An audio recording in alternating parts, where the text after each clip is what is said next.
It is time to make the sound to summon the stream.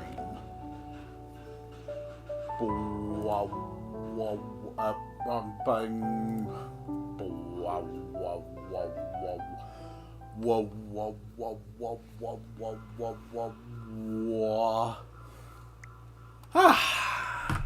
Sorry, a little out of breath there.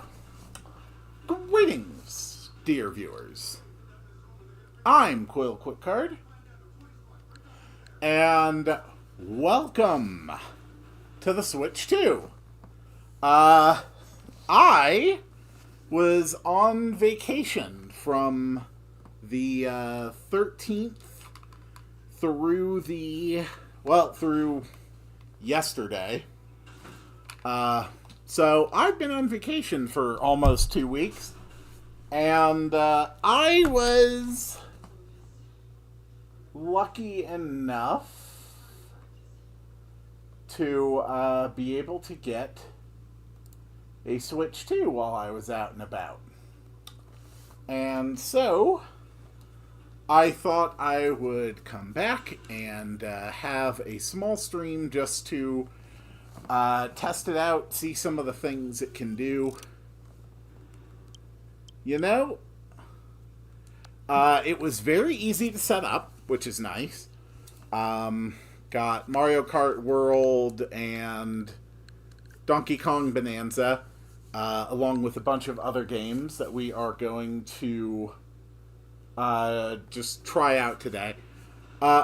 My primary interest is kind of in stress testing the Switch 2, for lack of a better term.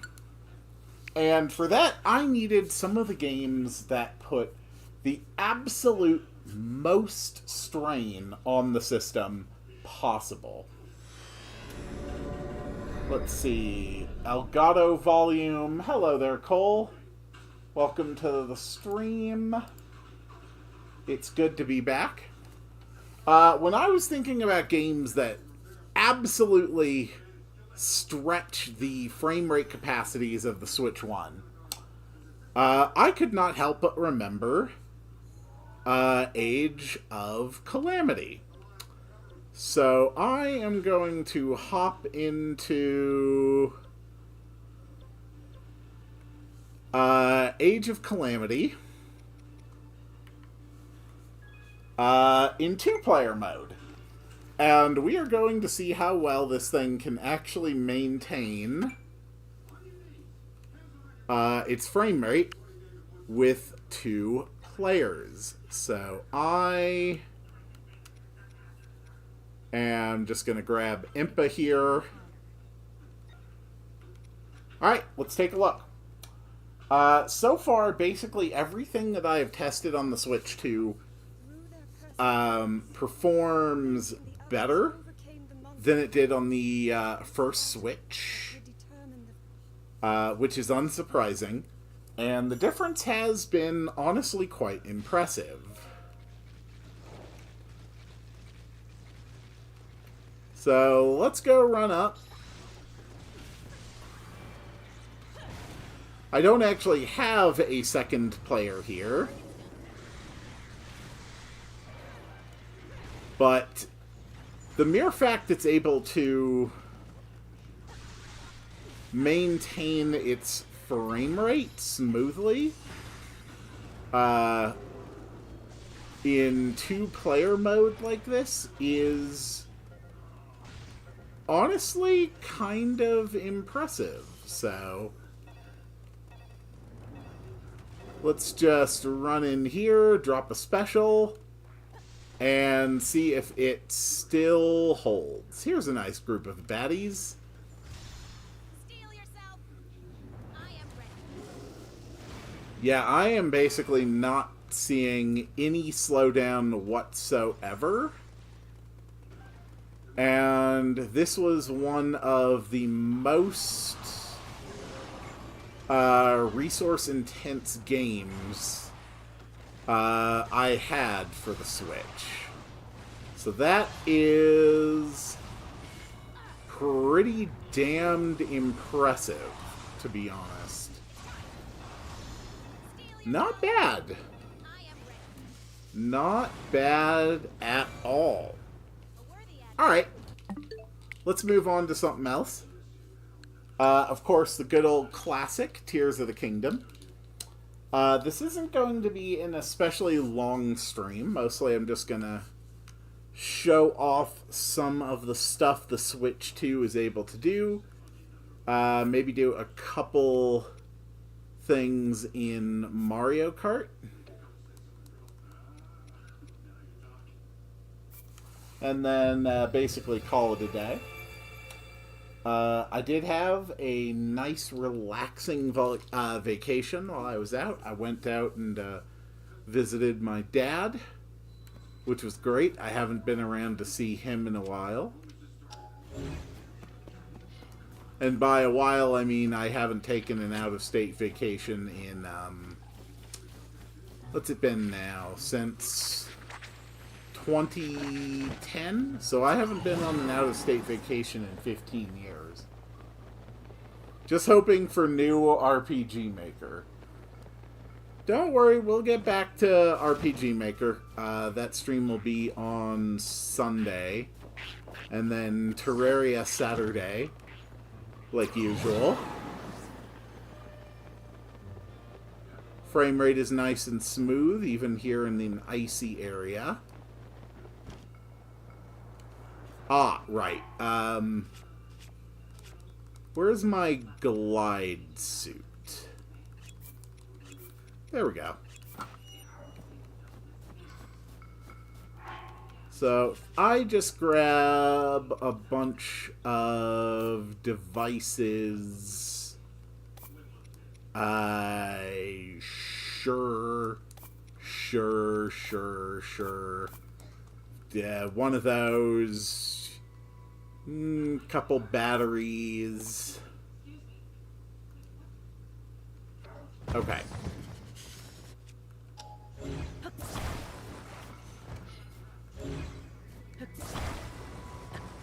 There we go.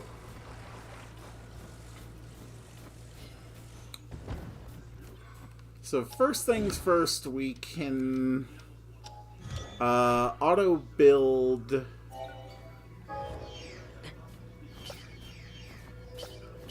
a basic flying machine. Frame rate is definitely a lot smoother here now.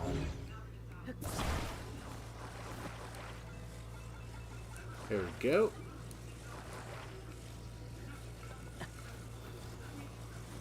Okay. Let's throw a couple of rockets on. There we go. Just to get this thing airborne. I have to say that so far I've been very impressed by the performance of this console. It's also a blood moon, isn't it? Yes, it is. How pleasant for me. You said if you'd ROM hack if you knew how to, right? Probably. I probably would have been more interested in doing it when I was younger, but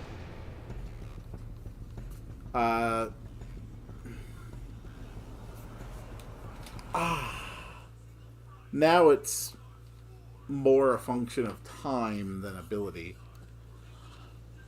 But yeah, I wouldn't mind learning how to do it. Let's put a couple wheels on this thing.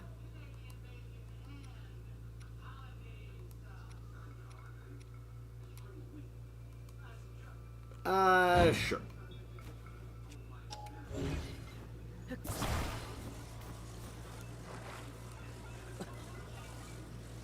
Alright.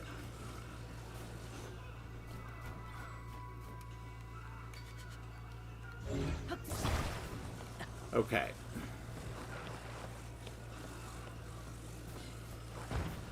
There we go.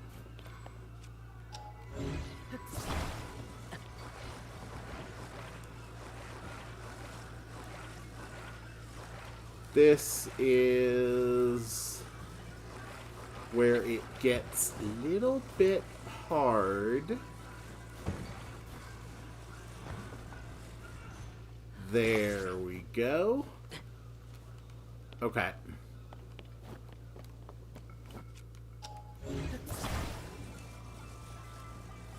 Okay. There we go. Damn it.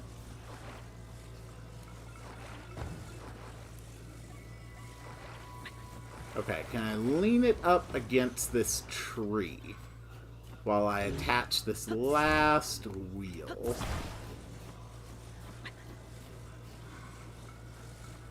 Okay.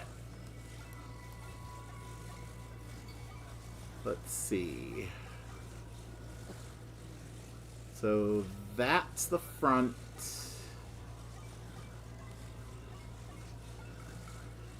There we go.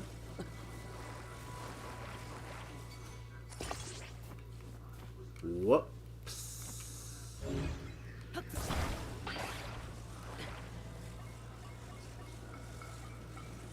Okay.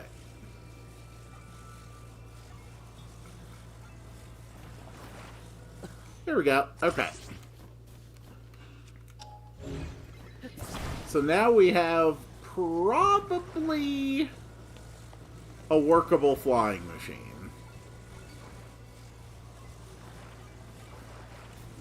Okay. You know what? Close enough.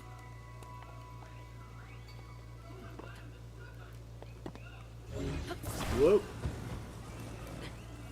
There.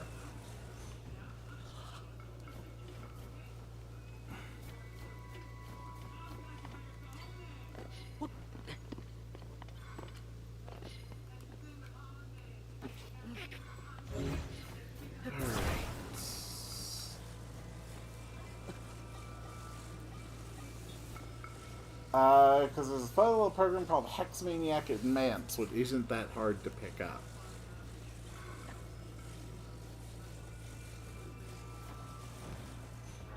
I will probably look into that, Cole.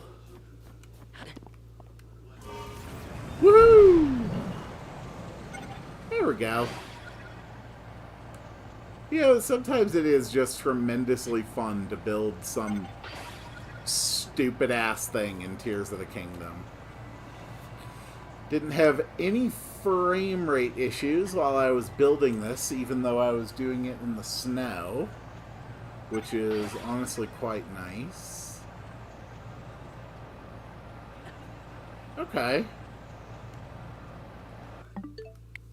Not bad, not bad at all. How about Rune Factory?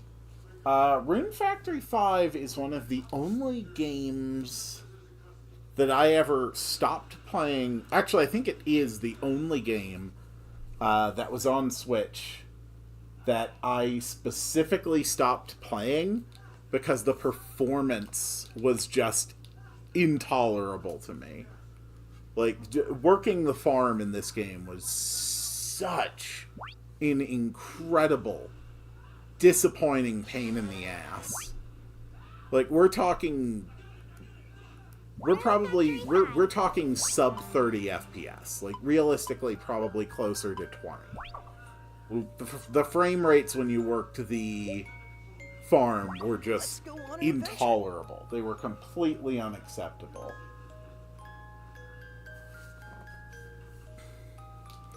Ah, man. I'm gonna have to get used to wearing the headphones again. I saw that Fantasy Life I actually got a Switch 2 edition as well. I looked into what actually comes with that, and it seems to purely be a graphical upgrade. And honestly, I really don't have a great deal of interest in buying new editions purely for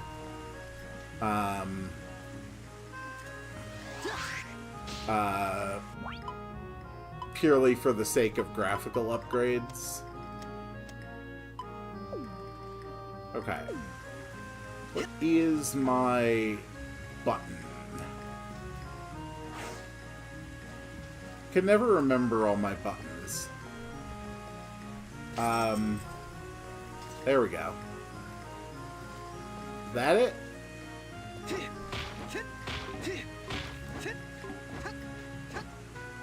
All right. Nice. I mean, we are in rain working the farm, and there has been no noticeable decrease in the frame rate. Well, maybe a teensy bit as it goes in and out of the actual farm focus here.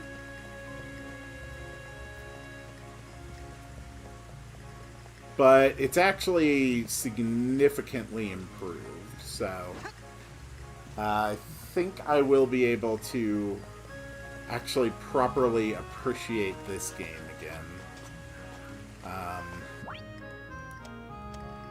Yeah.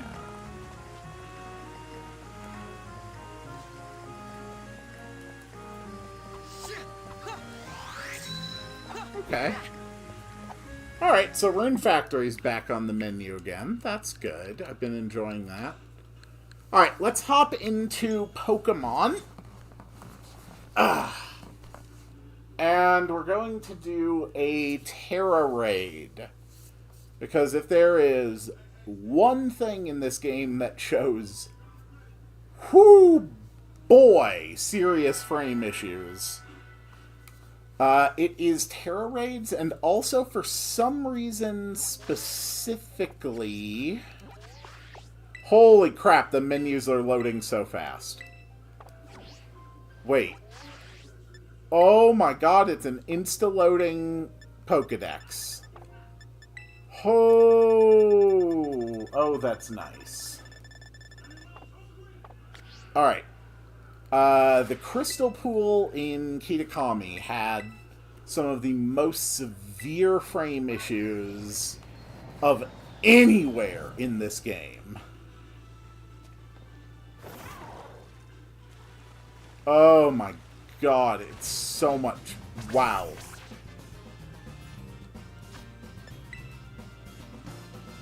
Really? Really? My level 100, like, ultra powerful Slowbro can't get away from this Arrokuda. Alright, you know what? Fine. That's how you want to play this?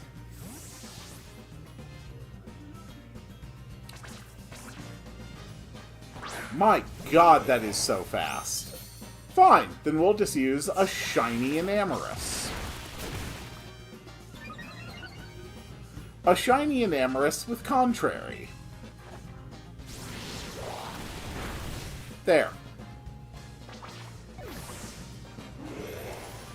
Shiny Slowbro Knight. Yeah, my shiny collection is...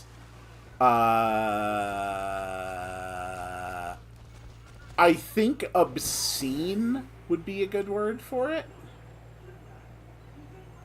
There's so many more wild Pokemon, too. Woohoo! Alright, let's go in and do a Terra Raid. I would actually prefer a tougher one. Just so it doesn't end in a single attack.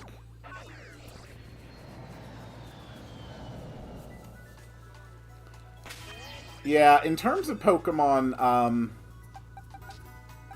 this is my army of pickup Pachirisus, just in case you ever need those. This is my shiny Chi-Yu. These are some of my fully trained ones. They're all EV and IV trained up to full. They're all level 100. There's a fair number of shinies among the bunch. A lot of good stuff there. Even more. This is not where I keep my full collection. This is where I keep my 7 stars. I think I missed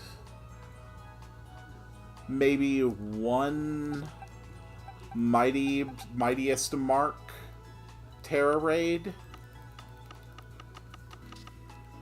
These are just spare shinies that I happen to have. And my spare legends. Wait, can I do a raid with you? Yeah, sure. If you can hop in, I can set a code. We can do a raid together. Yeah, I have a lot of spare legends, and even more spare legends. These ones are in matching Pokeballs. I've played a lot of Pokemon over the years. If we're going to do a raid together, we should make it a good one.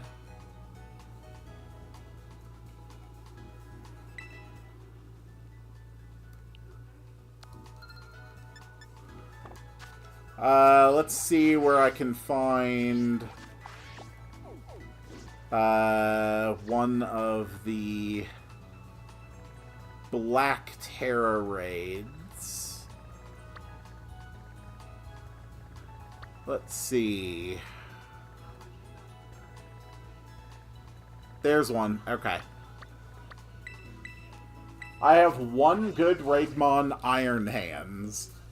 Well, that's perfect. Just let me know when you are ready. Oh, God, the flying is so silky smooth. Holy crap. Yeah, just let me know, Cole, and I will have it set up.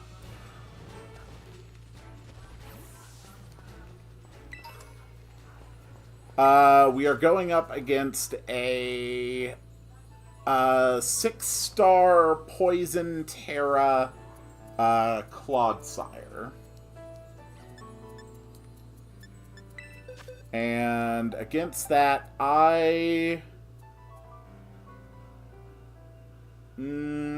Enamorus is not actually ideal for that.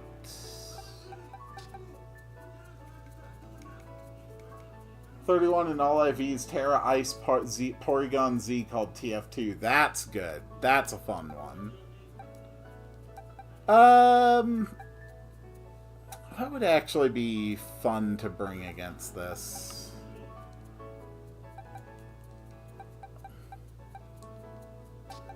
I mean, I do have a Battle Bond Greninja. You're ready? Okay.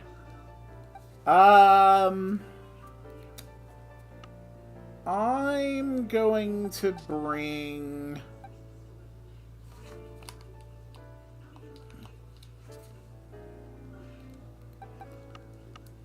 You know what? Screw it. I'll just bring my Enamorus. What's the worst that can happen? Challenge as a group. Link code. Okay. There's the link code.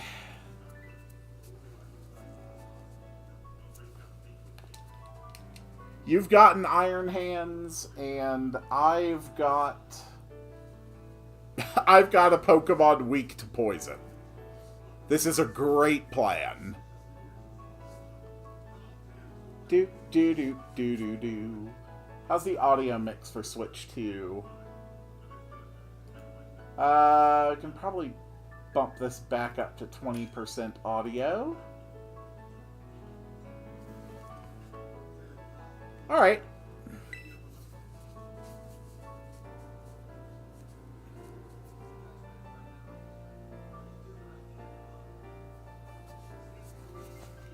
Let's do this.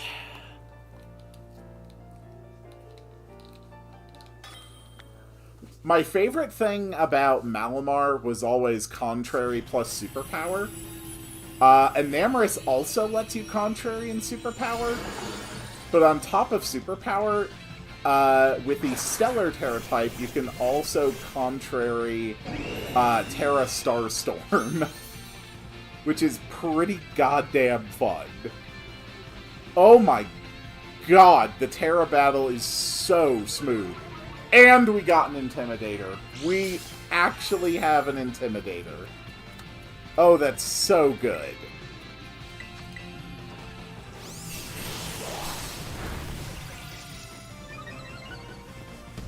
We have an Intimidator and my defense is up. Okay, Yawn. That's actually pretty annoying. Alright, it already went for the nullification. That is not ideal. It just completely outplayed both of us. Crap. Okay.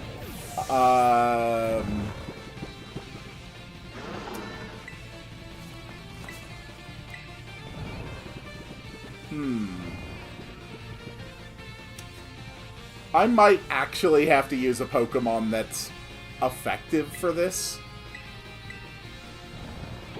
Which is... Oh god, it's burned, too. It got intimidated, and it's burned, and I'm speed boosting. Yeah, I think we're gonna be fine. Okay. That was a crit. That's fine. The important thing is that now we can go for Terra Starstorm. Alright, let's see how smooth this animation is on the Switch, too. Is that what it's supposed to look like? Is that what the developers wanted Terastallizing to look like? That's so damn smooth. Oh, that's insane. That's actually genuinely really impressive. God damn with the yawning. How dare you?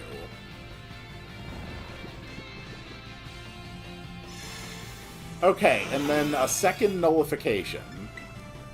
Alright, let's go for the heal.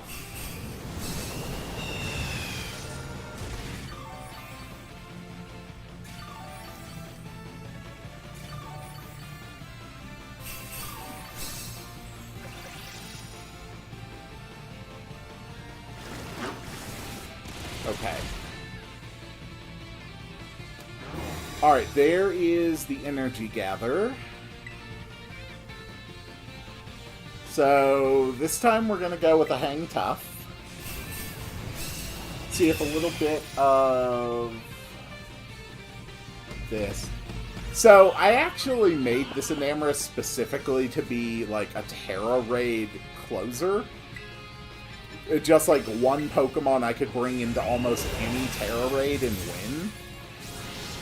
As you can see, it's not the most effective strategy.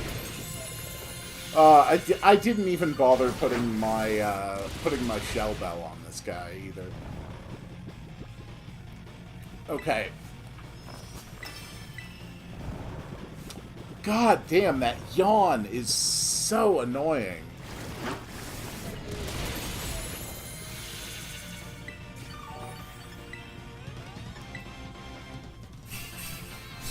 Yeah, I'm gonna actually have to use something that's, you know, good against poison. Gonna be real, Cole, we might not be winning this battle. Oh, that sucks. I've been crit twice in a single battle. Yeah, we're definitely gonna lose this. That's okay. We can try again with better stuff.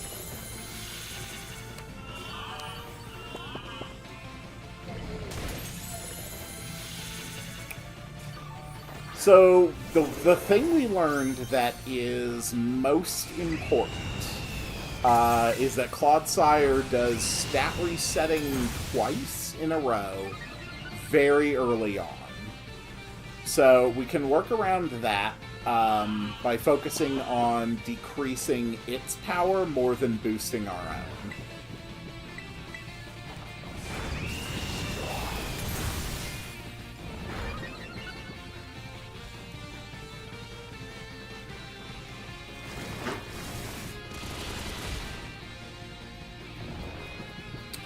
That yawn is brutal. brutal. That yawn is so brutal. Alright, let's take a minute and let's actually go after this. Even the 6 stars are no joke. Against anything that doesn't resist fighting, Enamorus is pretty much my best Terra fighter.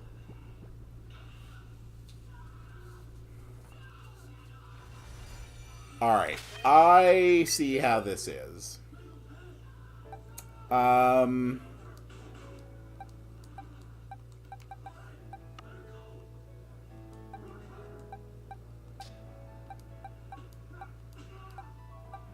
So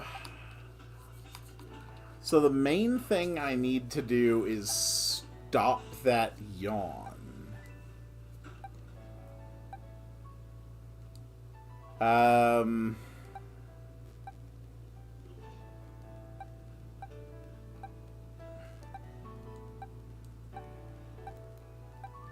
Let me think.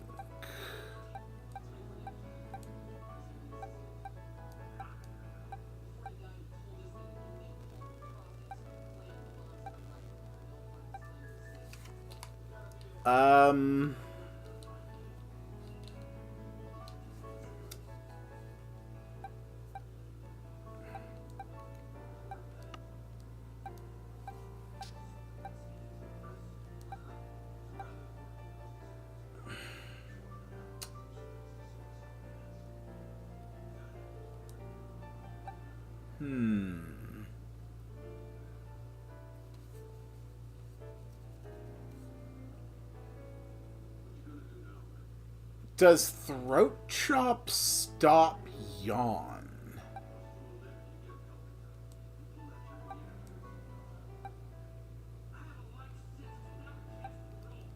That might be something to consider.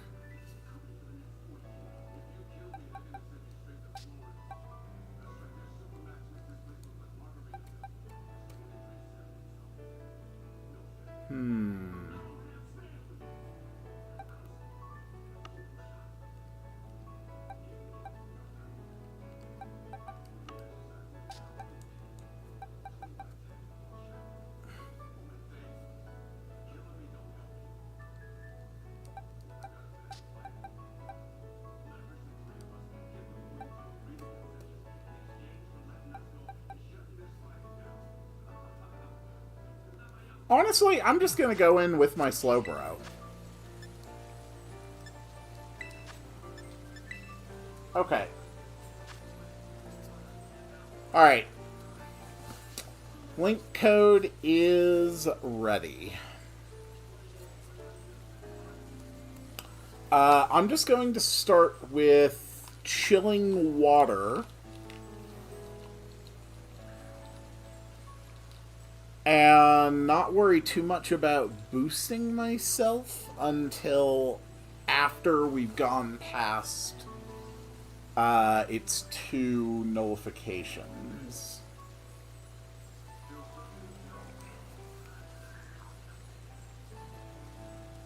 I think that's going to be my plan.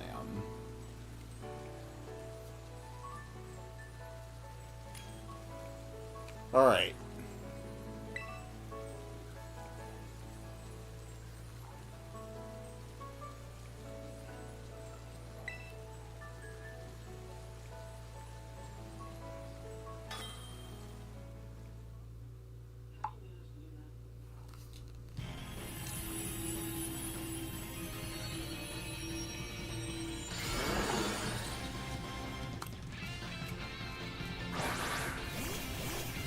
Oh wait, this isn't the Poison Terra, it's the Ground Terra.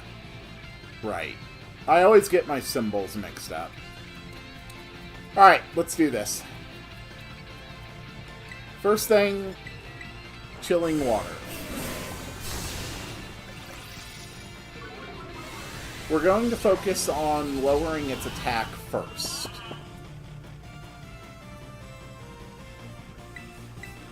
Clodsire is not a huge damage dealer, so if we can just nullify its ability, should I lock into Hyper Beam or use Ice Beam?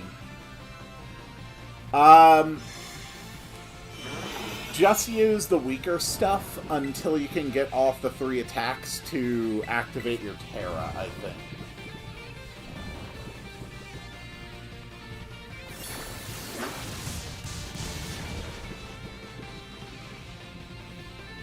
Okay. Now it's all about when I wake up.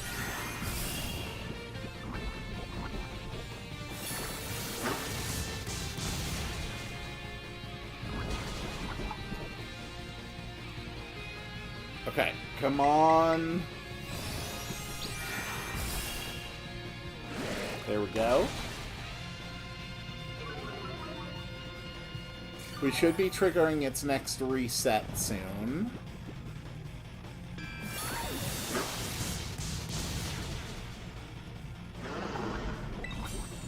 Let's go for a rain dance.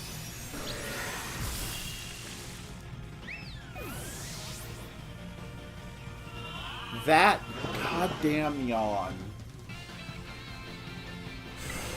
It's okay, I'm gonna keep lowering its attack, Cole. We'll be alright.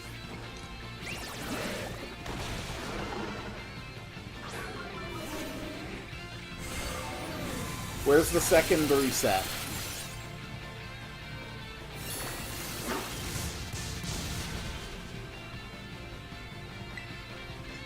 There's the second reset. Okay, we can begin boosting now. First things first, nasty plots.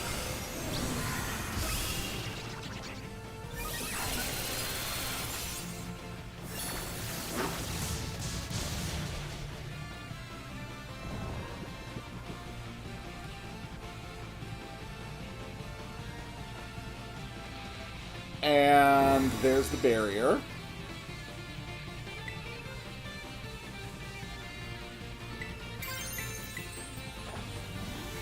First, we're gonna go Terra.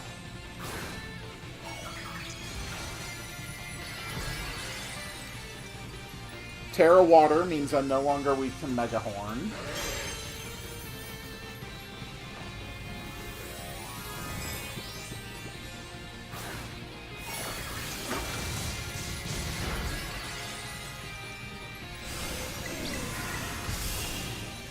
Please wake up.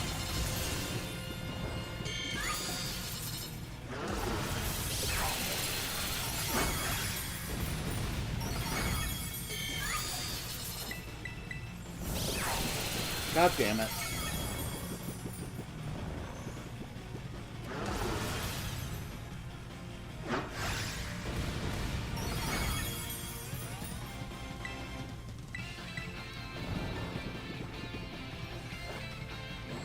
Okay, there's a nasty plot.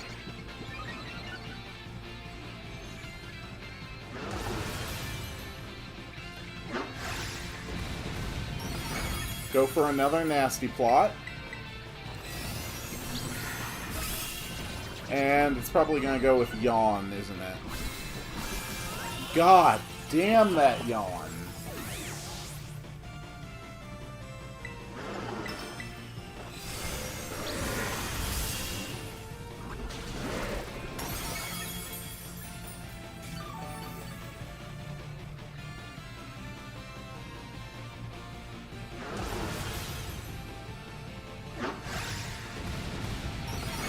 Yeah, this thing is weirdly lucky with its crits.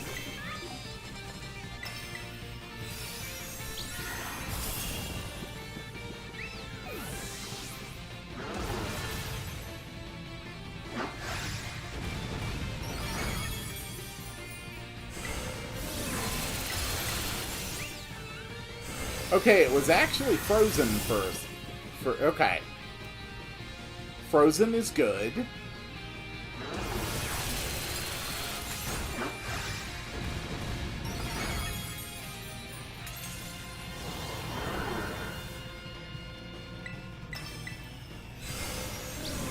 I need to bring Basket Legion to this.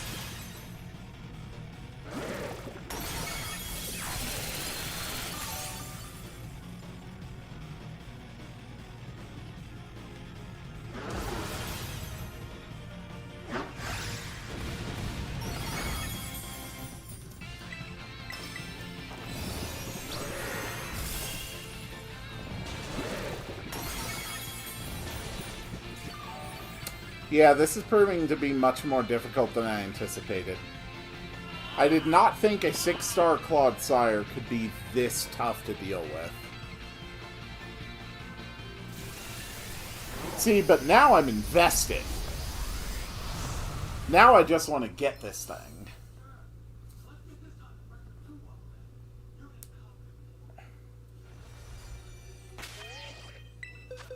Alright. Alright. I see how it is.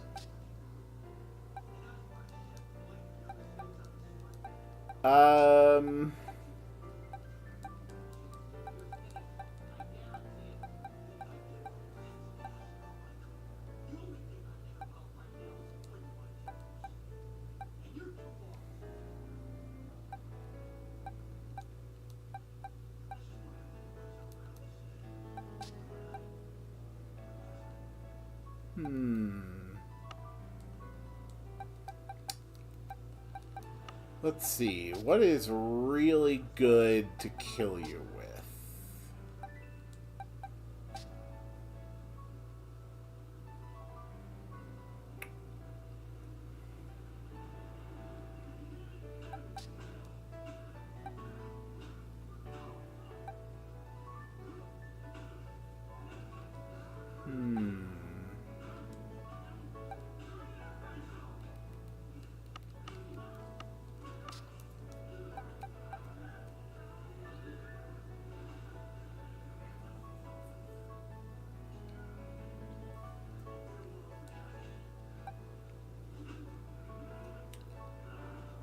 We really need to reduce its defenses.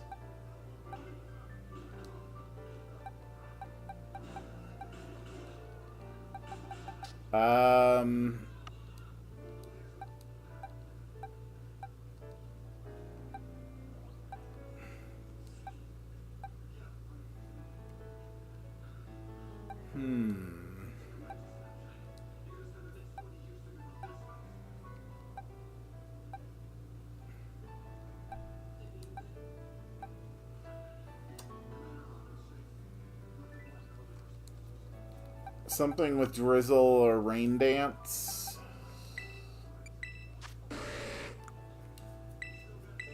I think...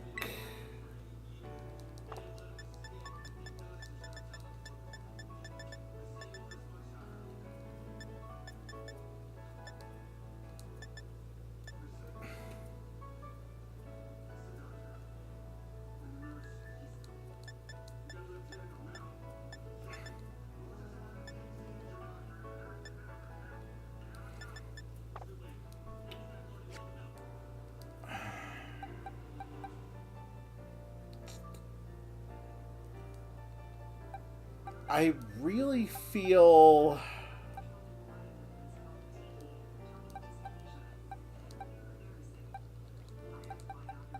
like fake tears might be the way to go with this.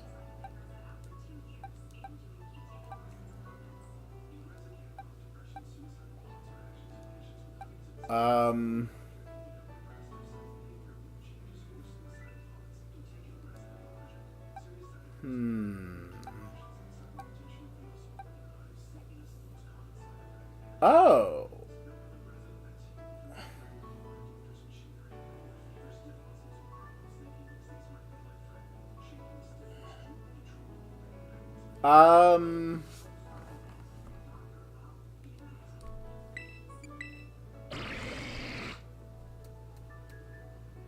Slowbro with Rain Dance, Life Dew.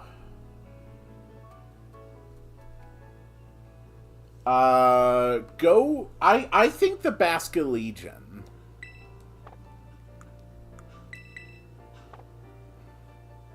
Or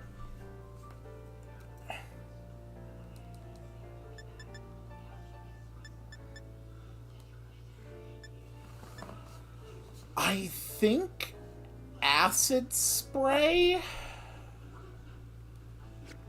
I think we really just have to work against its defense.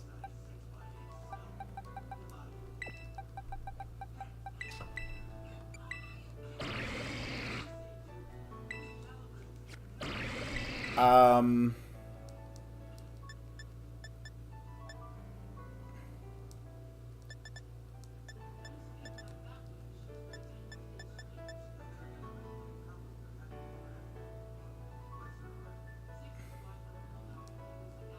Okay. Okay.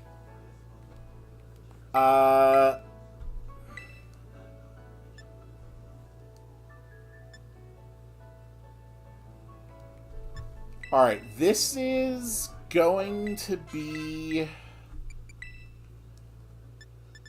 a little bit weird.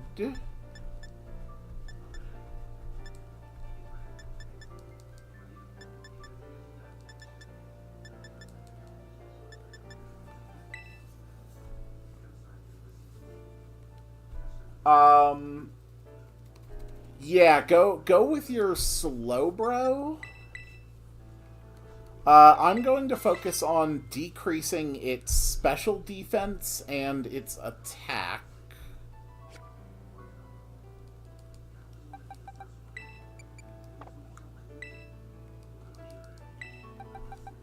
And give me a quick minute to change this guy's Terra type to water.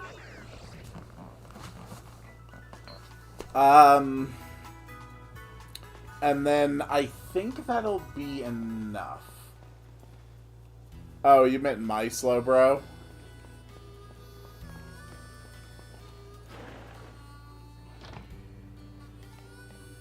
I think this will work.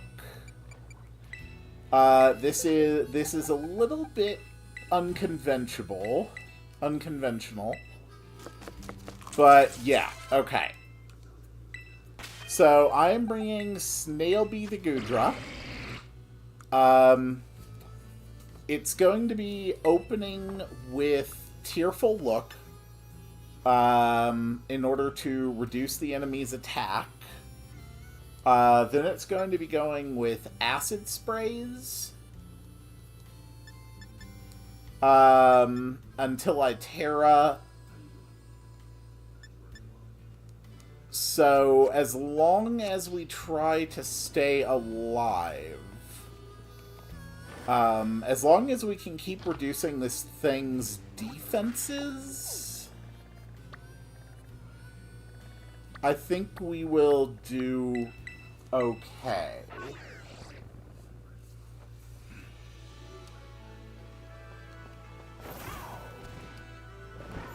Okay.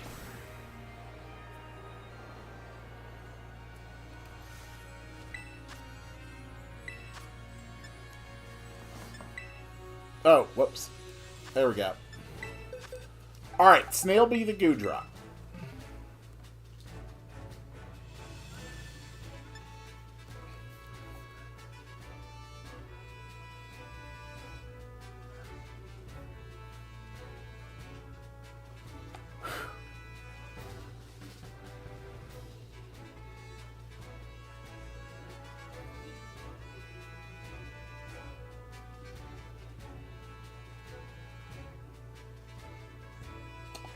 Yep, I think this is good.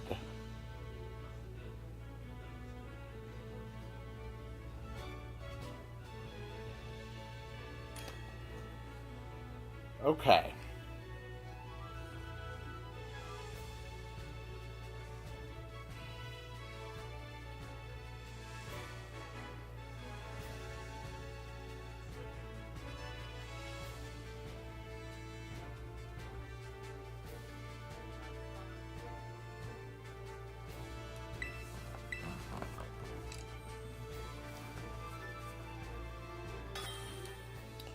Okay, so first focus is to reduce the amount of damage that this thing can deal.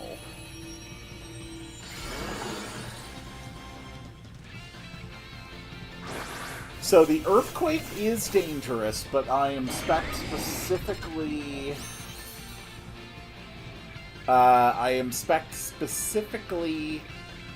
in defense. Alright.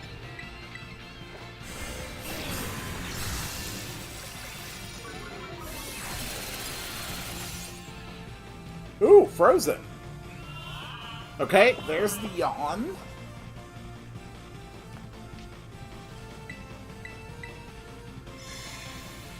There's the first reset. Second reset seems to be around 70%.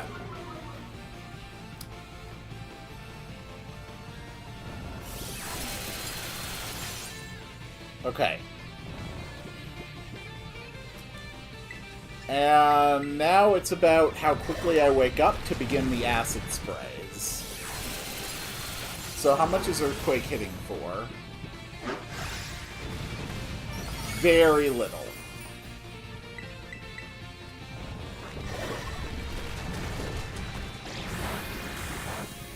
Alright, the defense lowering has begun.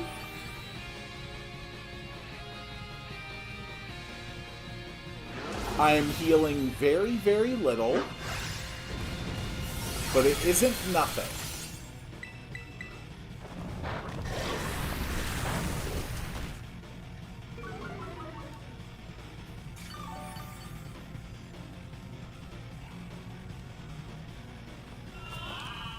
Okay. One more acid spray, and then I can Terra into water, which is immediately going to reduce the damage I take from earthquakes.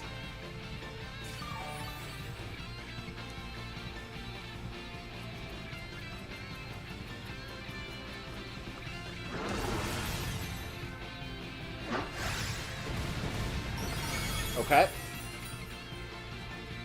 There goes its energy.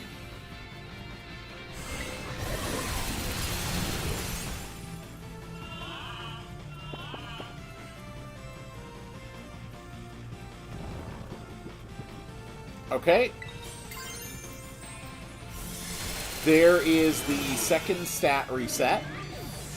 So a Terra.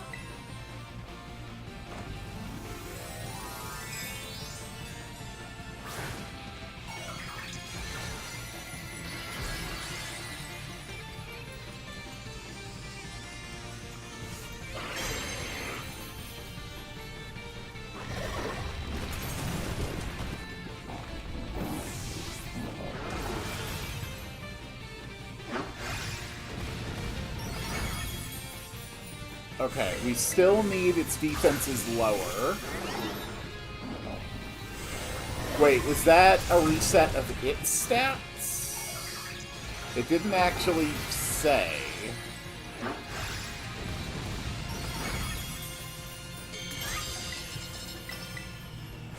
Wake up and attack it, you dumbass. There you go, Snailbee. Okay, that's a solid hit. That'll be good for a heal. It was also a crit. That's good. That's a good chunk of health back.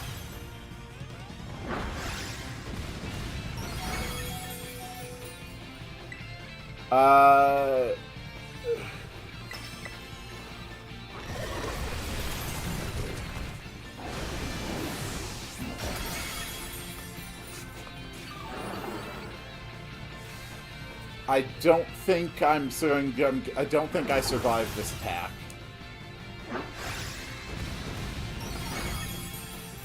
Oh, I do. Surf again, then.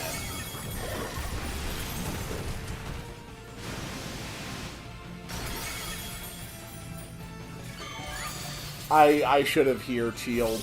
I should have healed here.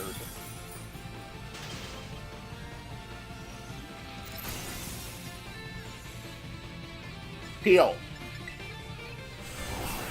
I think we got this.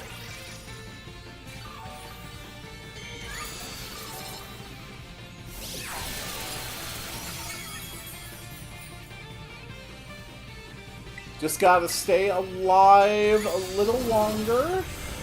It was somehow faster than me while frozen. That is admittedly impressive.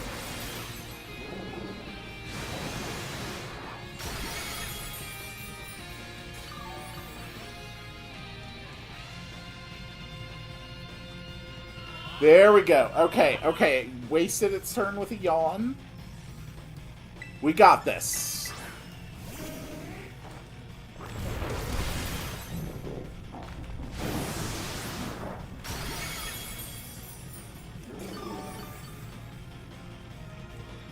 Oh crap, are you asleep? Oh no, I think I die here. No, no, no, no. Okay, okay. Okay, we're alive.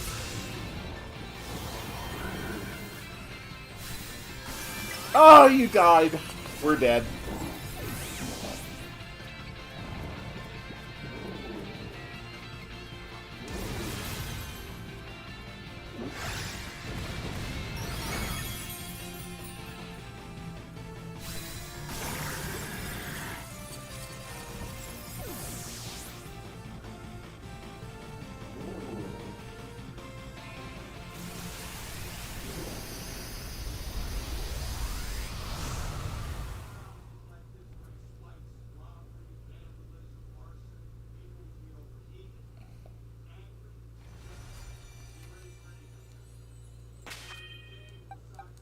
Okay.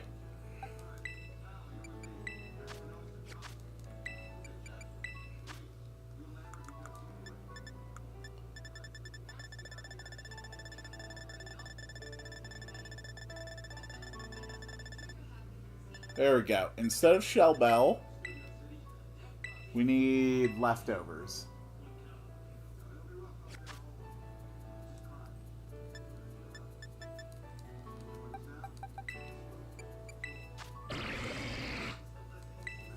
I genuinely don't know what we can do.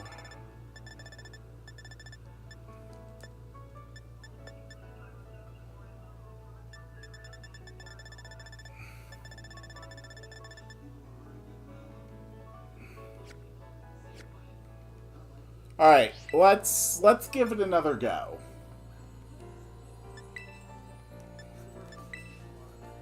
God damn. Woo. No wonder basically none of the mightiest mark Pokemon have used Yawn. I mean, holy hell, Yawn makes this tough. I think we got this, Cole. I really do. I think we're gonna be okay.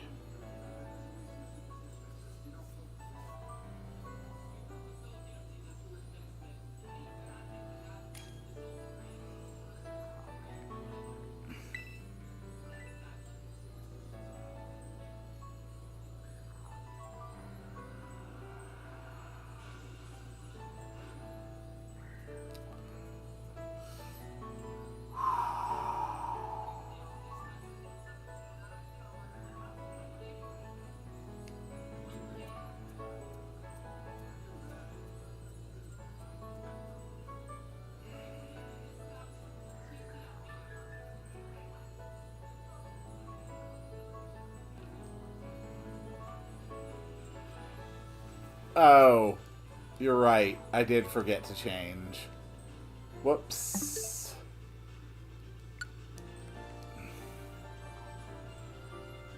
Oh well, just let the timer run out then.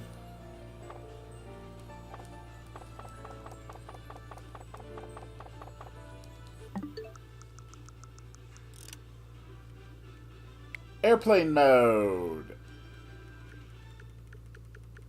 Which we can't use when we're connected to a TV.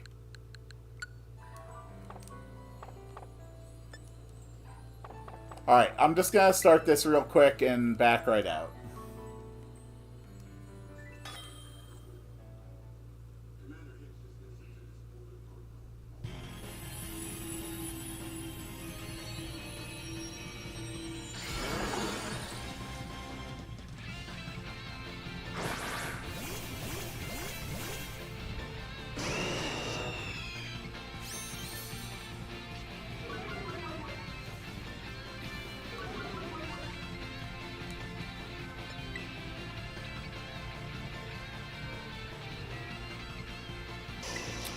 Okay, it won't let me. Cool.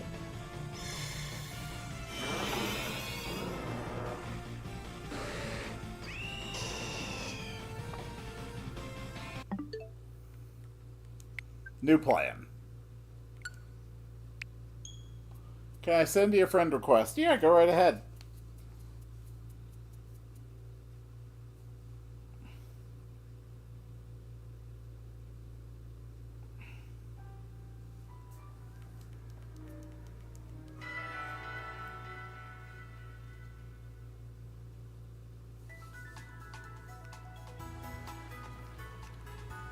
Okay.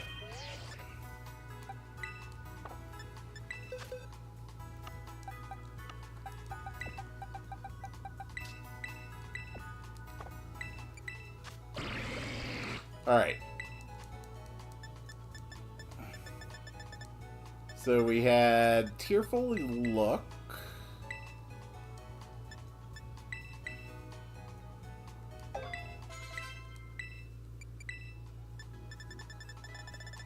And...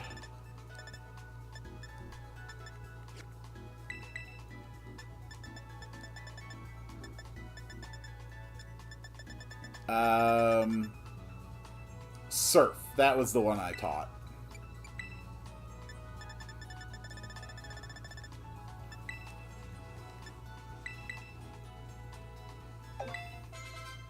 Don't appear on the list of players I played with. Hold on.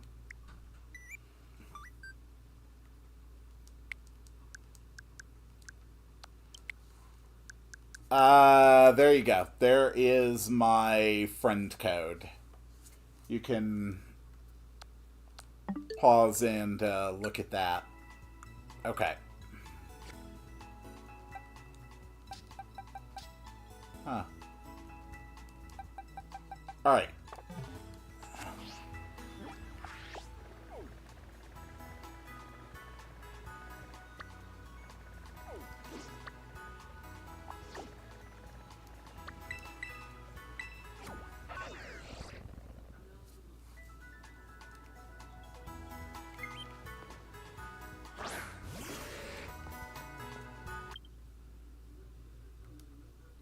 Whoop.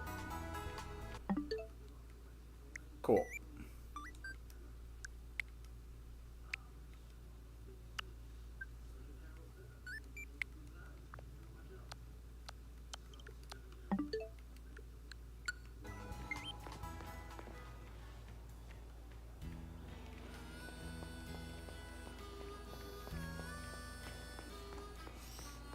Alright, we are going to give this another shot.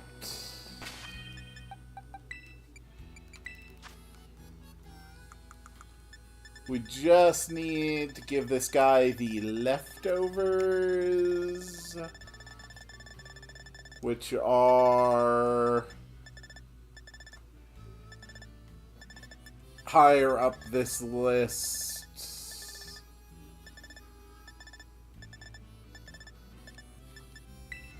I genuinely cannot believe that the default sorting for items in this game is by generation. Like, dear God, I've been playing Pokemon since Red and Blue, and I can barely keep track of which items released in which generation. I would never ask a person why they have hours on YouTube.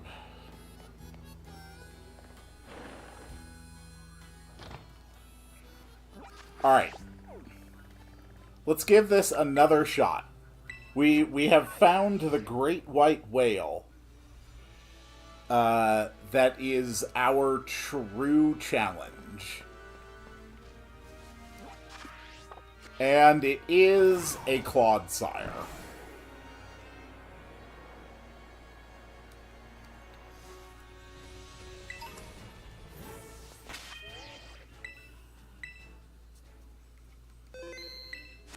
Okay. Oh, I'm in offline mode. Yes.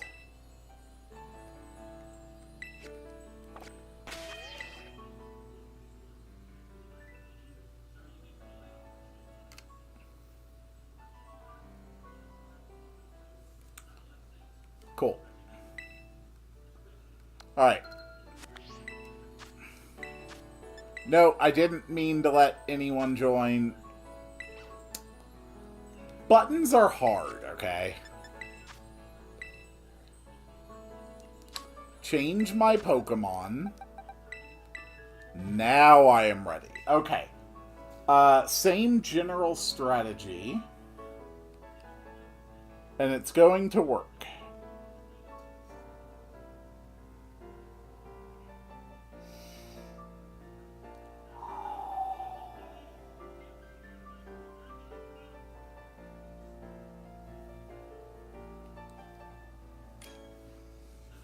I believe in us.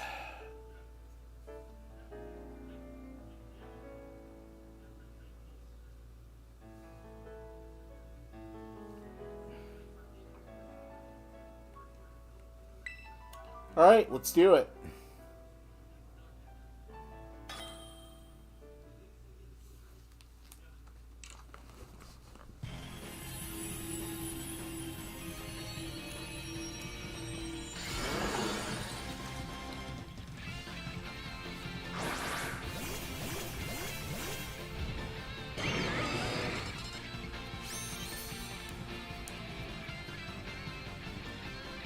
Okay.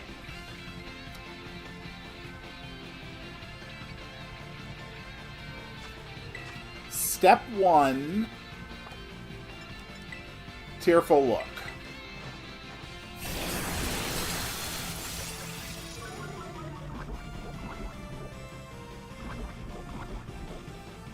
I'm going to be trying to mostly play support here.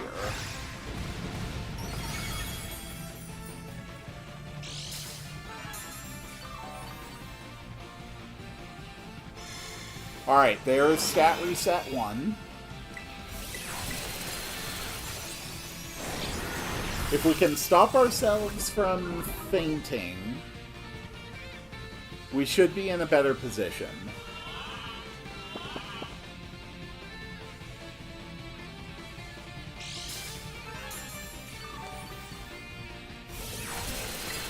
Okay, we're down 3 Tearful Looks, so its attack should be absolutely crippled.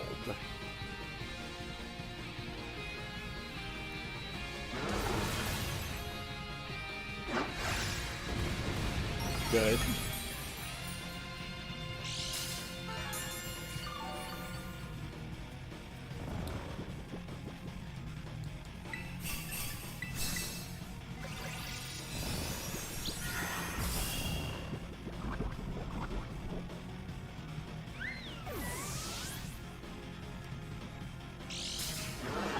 Leftovers is doing way more work than Shell Bell. Okay, good. We are beginning the defense reduction.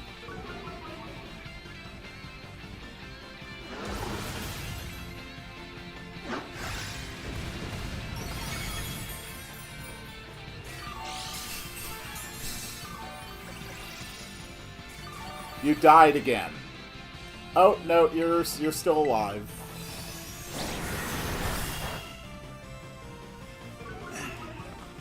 When it comes up against the 7-star raids, survivability is a higher priority than non-boosted damage output, generally. A lot of the builds for 6 and 7-star raids are basically stall boosts.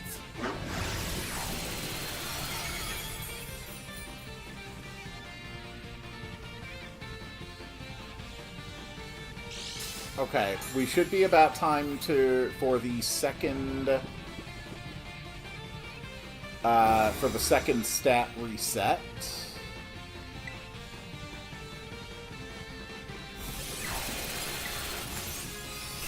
Let's go for a heal. That should help you out a bit.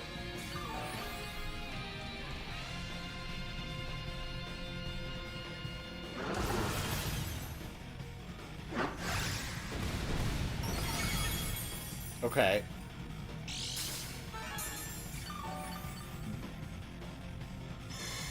There's the second stat reset.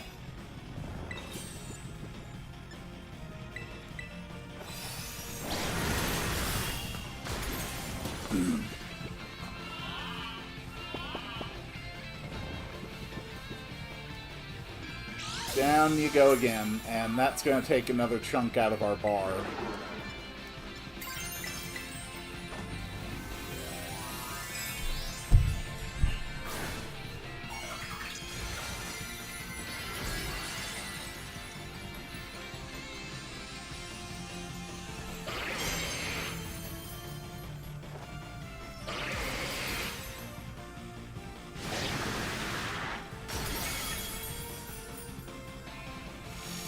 Okay, there is the negative effect removal.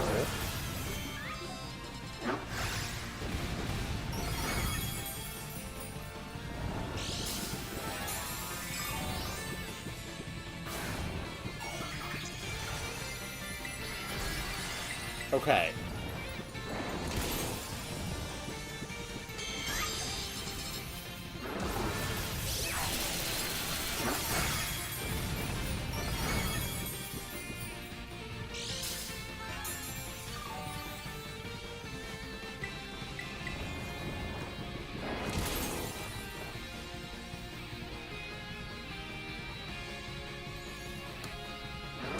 Alright, I can't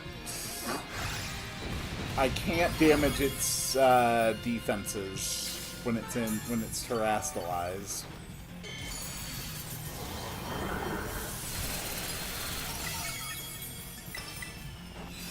And yeah, you're down again. We lose.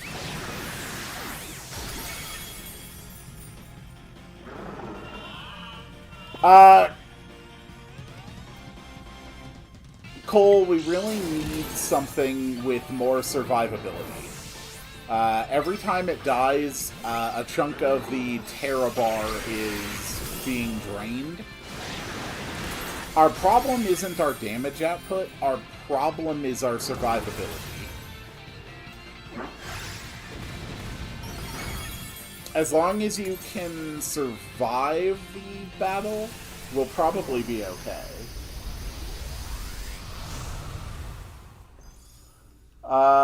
Yeah, that sounds like a good slow, bro.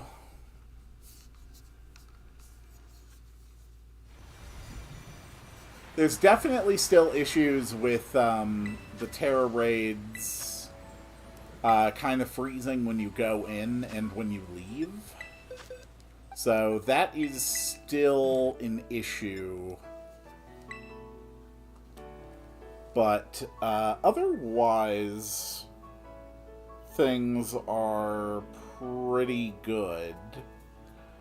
I can keep my Gudra alive the whole battle.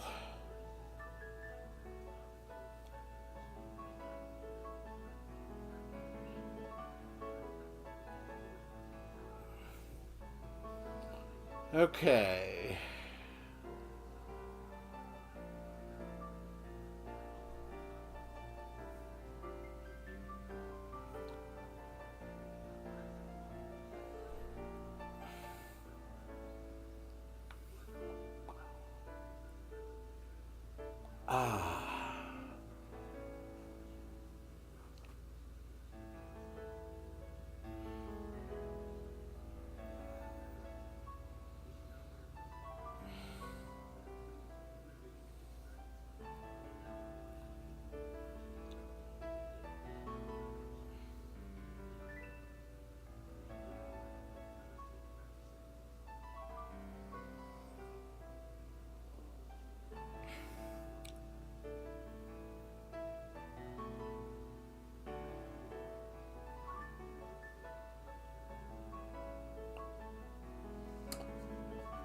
Do.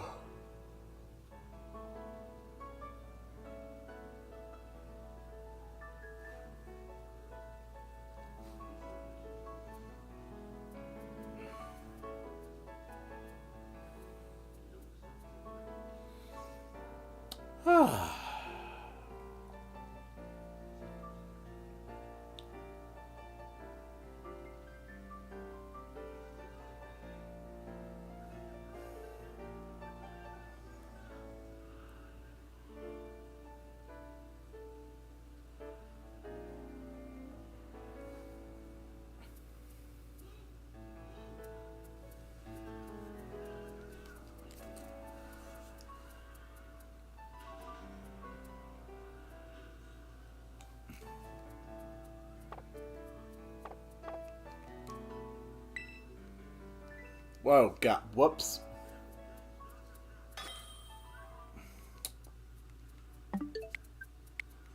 Luckily, I saved this time right outside the thing.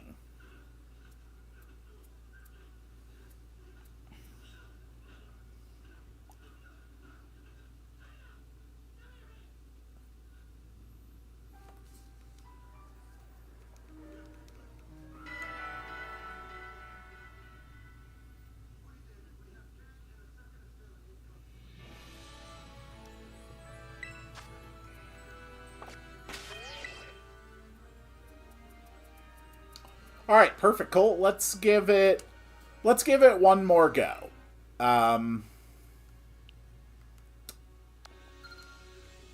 We'll give it one more proper try, because I do still want to do a little bit of Mario Kart on this stream. But I also really want to kill this Clodsire now.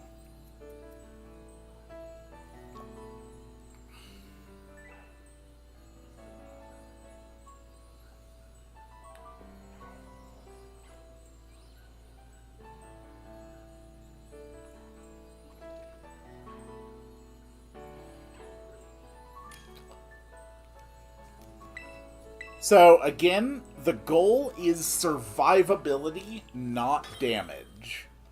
As long as we can survive, we're going to be okay.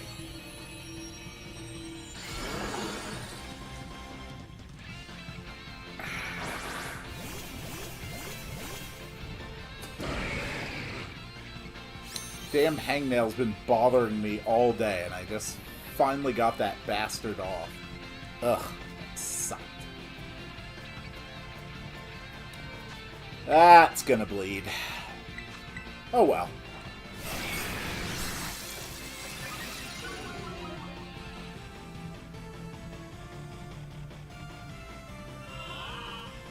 Very good.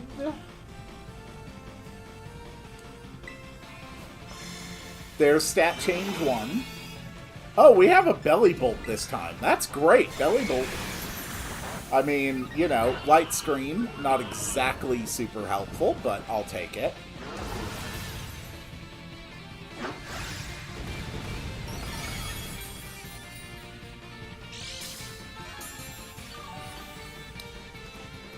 Okay, this turn I'm going to cheer to increase defenses.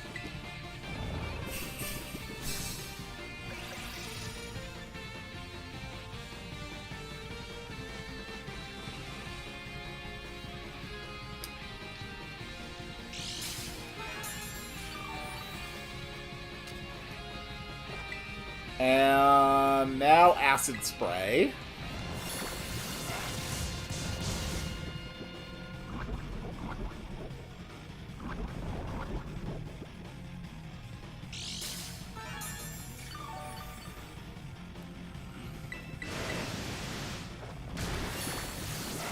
This sleep is lasting a long time.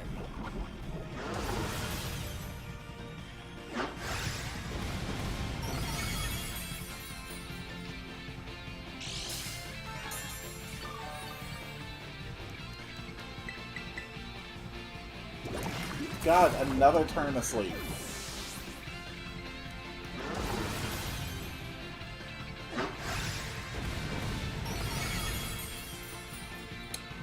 I don't think Imprison does work on Terror Raids.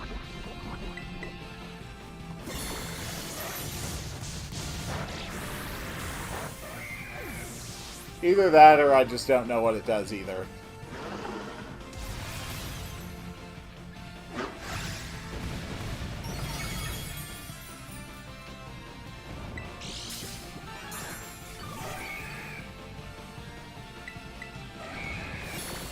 Okay, we're doing pretty good.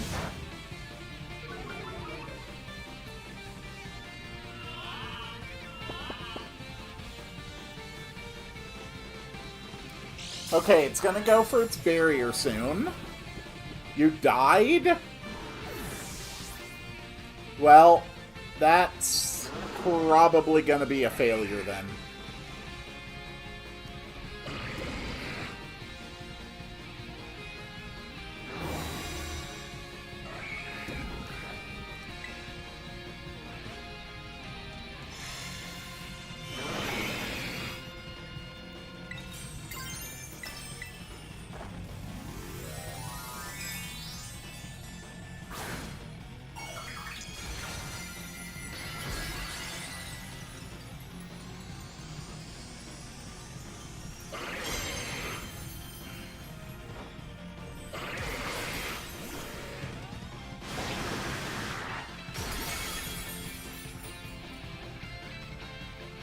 Unfortunately, it's about to reset its own stats. And at this point, I can't reduce its attack or its defenses.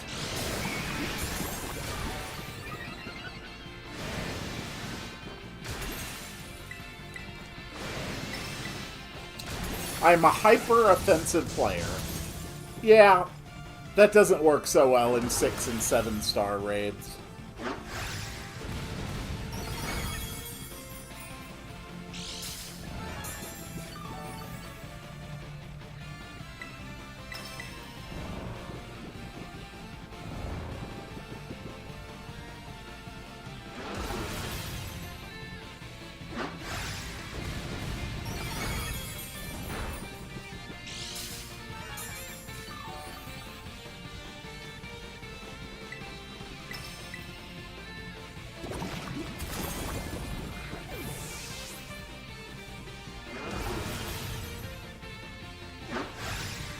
Okay.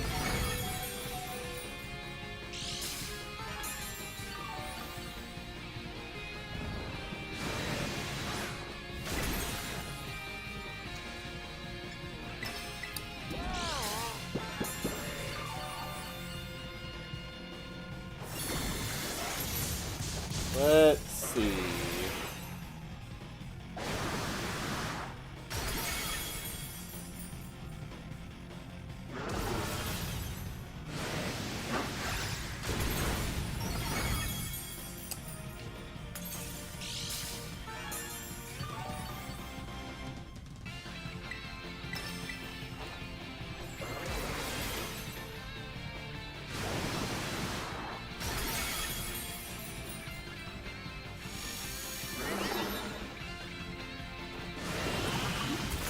So, probably...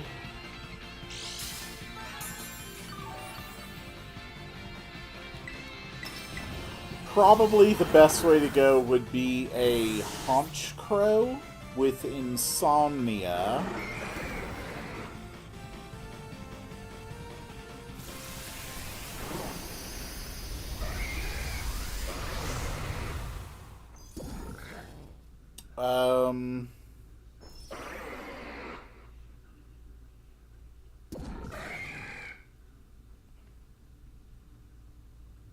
Let's see. What would actually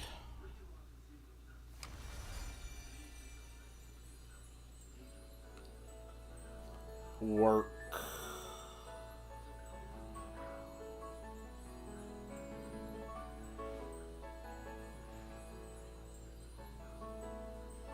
Haunch Crow, Insomnia.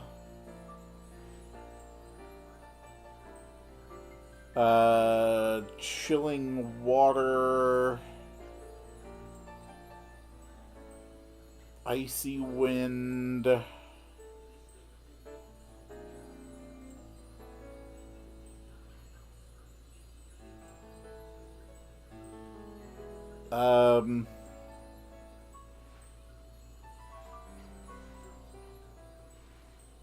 Yeah, there's a lot that a Haunch Crow could do.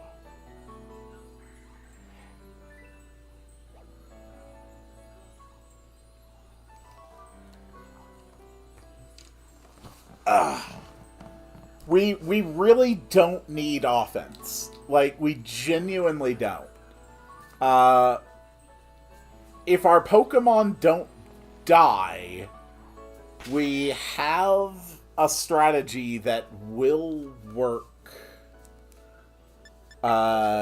given time. It's really just a matter of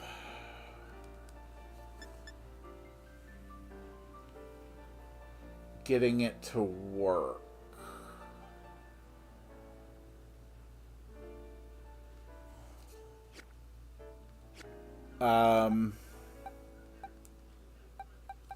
But I really don't want this to just be a Pokemon stream. So, I'm sorry, Cole, but I think that's going to be it for Pokemon for now. We've already been at this for the better part of an hour, and I do still want to explore other things. So, going to take some time with some Mario Kart. To be honest, though, some of the 6-star raids are just some of like not even the event ones. Some of just the regular 6-star raids are just absolutely broken. Withdraw would have been slightly helpful, but not super helpful, since we have 2 resets of our stats. Alright, let's kick this up where I left off. Got some good characters unlocked.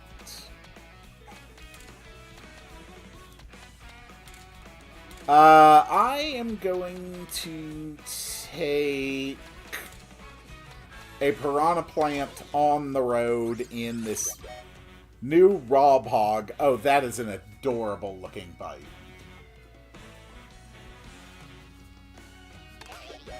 And alright, we are moving on to the Banana Cup. So far, I've just been going through each of these on 50cc.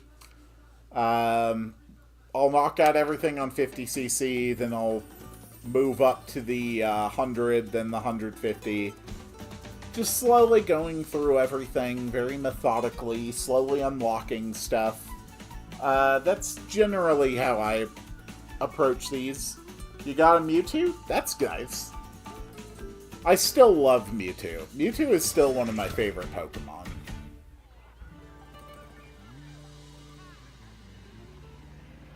Alright, race time.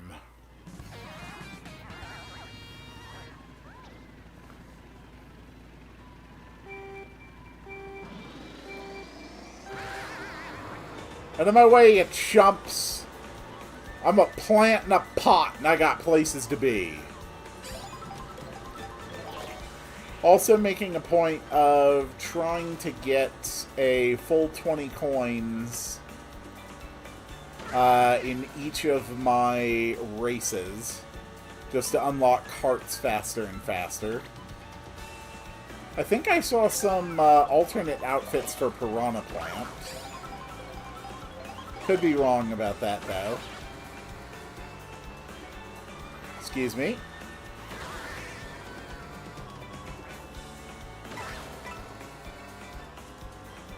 Woohoo! I actually never got to play Mario Kart 8, so I have not played a new Mario Kart game since, like, the days of, like, the Mario Kart on the Wii.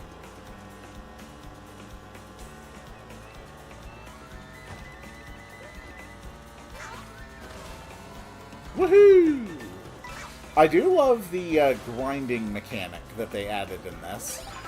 I also couldn't help but notice that there is now a 3rd level to grinding, or to the drift sparks. Woohoo! Ah, crap. Ouch.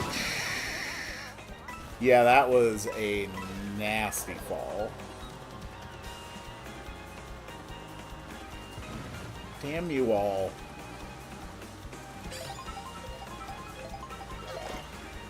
Okay, well, at least I can stop them this time.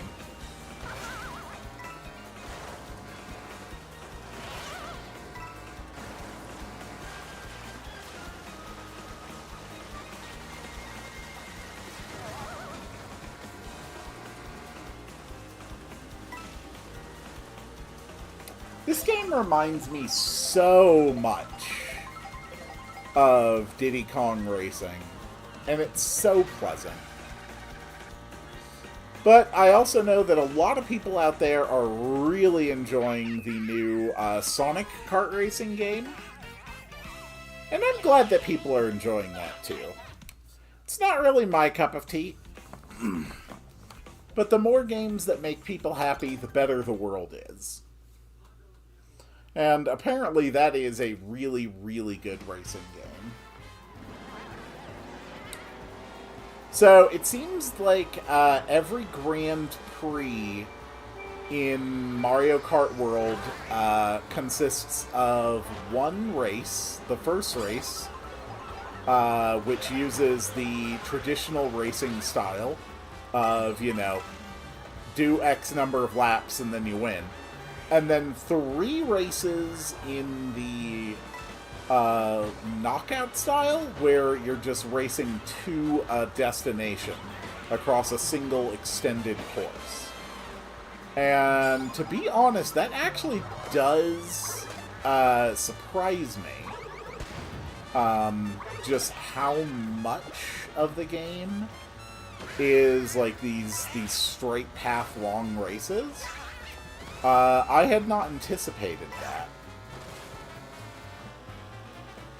And, I mean, I like it fine. I know it's not been the most popular decision with some players. I do think, however, that it is an odd design choice. Considering that there's an entire mode, the Knockout Tour, which is dedicated to, like, these long, straight path races entirely, when ultimately most of the Grand Prix are also, like, long, straight path courses. That bit of the design, I think, is a bit weird. Most of the Grand Prix are majority also just, you know, single path, start to finish, one go. There we go, we got purple sparks. Oh boy. That was a tight one. Some of these are going to be super tight in 150cc. Woohoo!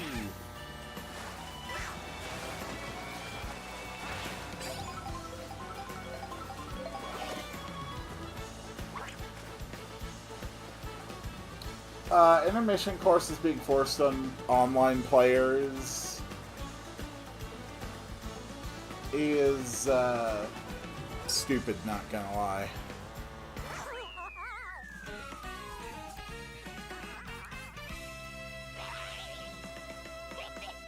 I don't mind it a lot. At this point in my experience with the game, I do not like or dislike it. I merely note it as a fact of the experience. But I do think it is an interesting design choice.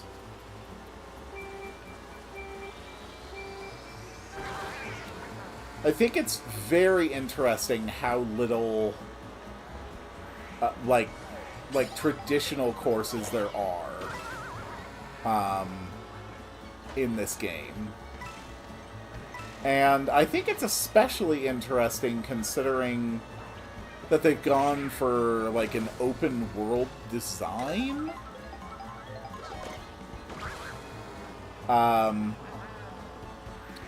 Because traditional courses work just fine for open world stuff. Like, if anything, they should be, you know, maybe even preferable for open world design. Since it just means you don't have to cover nearly as much real estate with a, like, unique course design. And by the same token, like, I mean, I still haven't even gone through every course once yet, so I don't quite have the eye yet to, like, properly tell where the different courses are repeating levels yet. But I'm sure that there is some repetition. And I don't know. I just think it's interesting. I think it is an interesting design choice. So you can still launch bananas forward, but you can't launch shells backward. Interesting. I don't think I'm doing good on coins here. To be honest, a piece of my screen is being blocked by the vacuum, so I can't actually see where my coins are.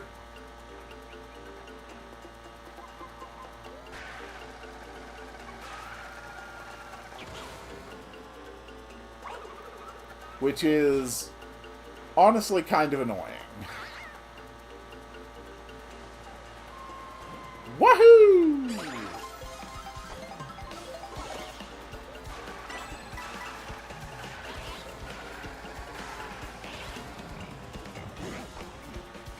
You know, for pure safety reasons, we probably shouldn't be racing, you know, where a bunch of dinosaurs are walking.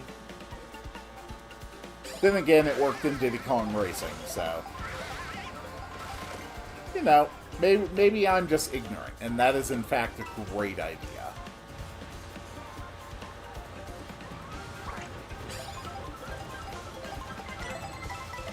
Ah, crap. Damn it.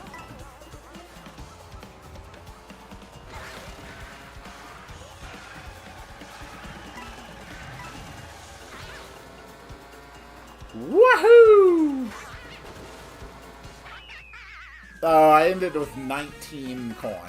I can see when I move my head slightly. That's not bad. I am looking forward to Pokemon Legends ZA. My concerns for the game have not been abated. My concerns regarding the game's size and relatively small areas. A video did go out either today or like in the last couple days, which showed some more gameplay. And it helps, but I'm really still not fully convinced that that Legends ZA has like a good design philosophy to it. I'm gonna have to see how it goes. I'm getting the sense that it's really going to try to live or die by its new battle system. I don't know. We'll see how it goes. You know, maybe it'll blow everybody away.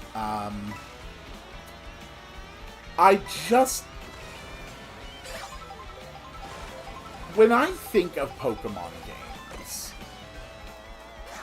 the things I remember most fondly are different environments.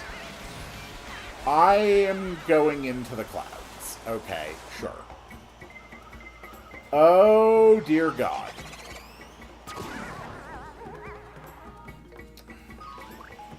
Ow. The things I remember most fondly from Pokemon games are different environments.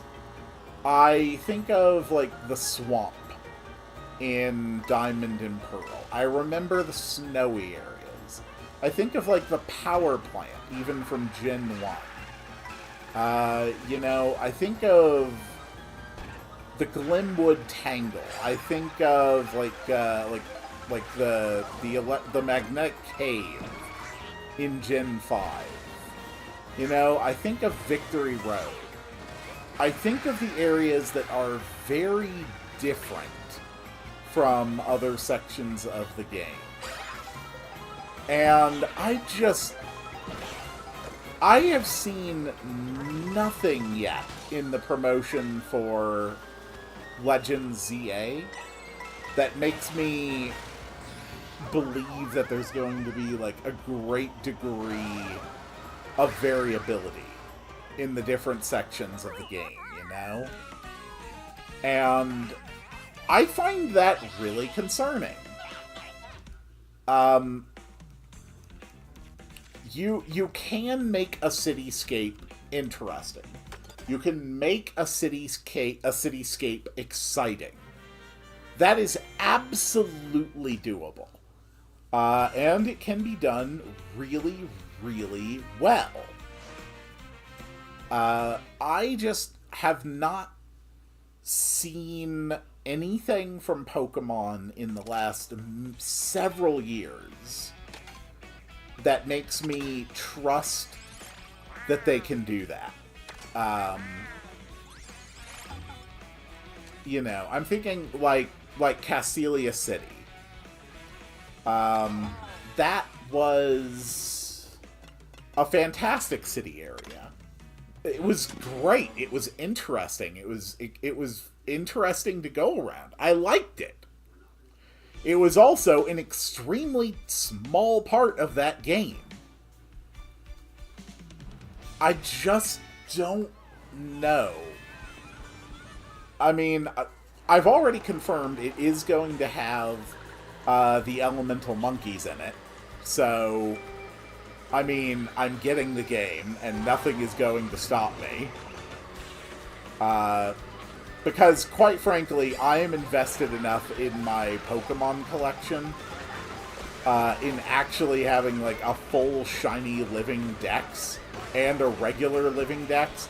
I am already so invested in that I'm genuinely willing to pay, like, $60 or $70 to achieve that dream. Like, the Pokemon collector's impossible dream since childhood of having all the shiny Pokemon. And genuinely, all I need to do to achieve that is Patrat, Walkhog, Pansage, Simisage, Panpour, Simipour, Pansear, Simisear, Furfrou. And then also in Alolan, Rattata and Raticate. But that's it. That is actually it. Once I have those in my collection, I have everything. And I'm genuinely willing to shell down some bucks to pull that off. So, even if all it does for me is that, like, that's fine for me. But I really hope the game does more than that for me. Okay, we absolutely went through this area on the last race.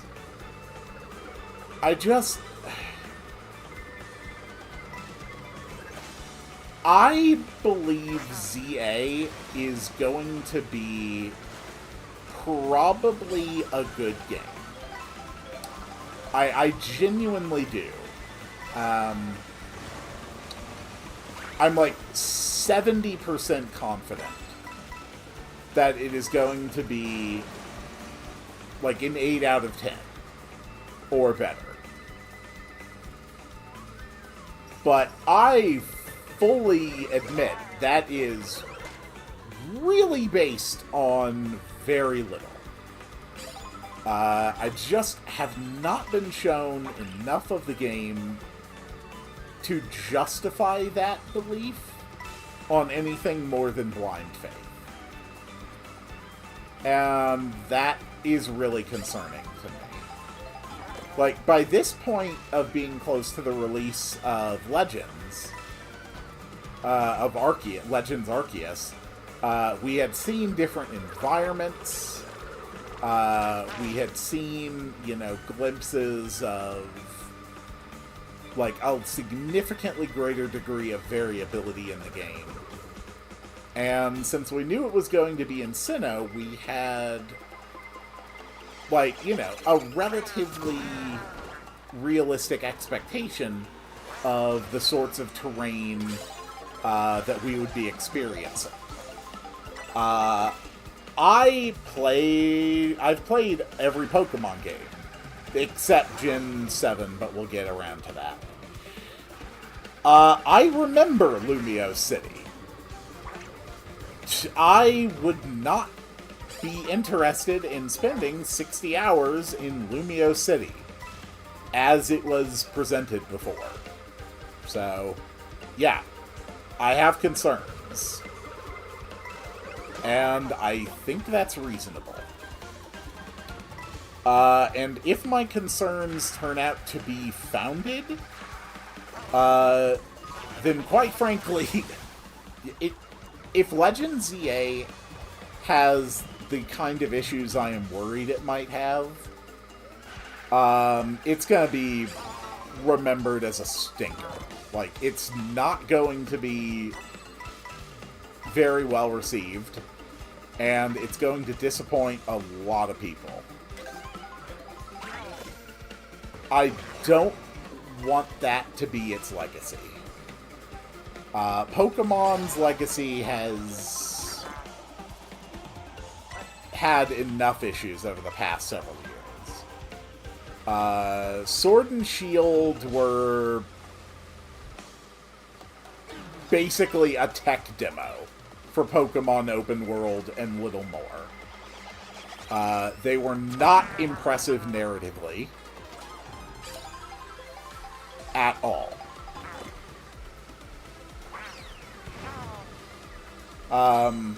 Scarlet and Violet, I think, did fine with their open world, honestly.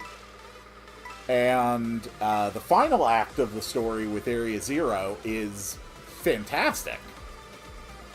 But they really don't have, like, a cohesive narrative to them either. And it's not like Pokemon games have ever been, like, staggering monuments of storytelling genius or anything. But they've at least had something more than what they've had in recent years, I think. I think Scarlet and Violet is a lot closer to what Pokemon has traditionally offered. Sword and Shield's narrative was pathetic. Like, genuinely, legitimately pathetic. And oh man, the post-game, all that crap with, like, Swordward and Shieldbert, that was pathetic. I mean, my God, what terrible storytelling. Like, I was genuinely impressed by how terribly bad the storytelling in Sword and Shield was. Like, it was awful. It was absolutely awful. The big ultimate narrative highlight of the game came down with, oh my God. Holy crap, everything after you get to Wyndon was garbage. I mean, holy hell.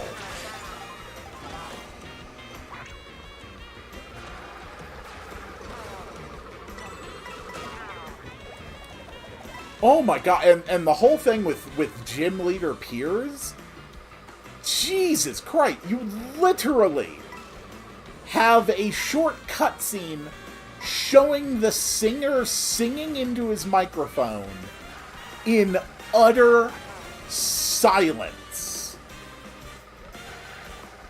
Why would you do that?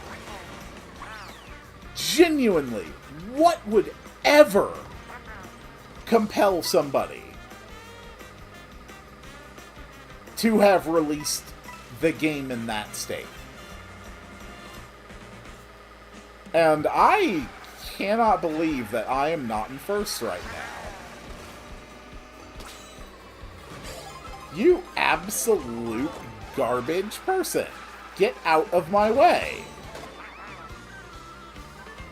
How dare you? Okay.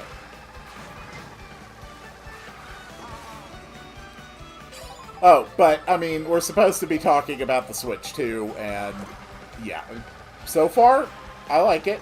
Good system.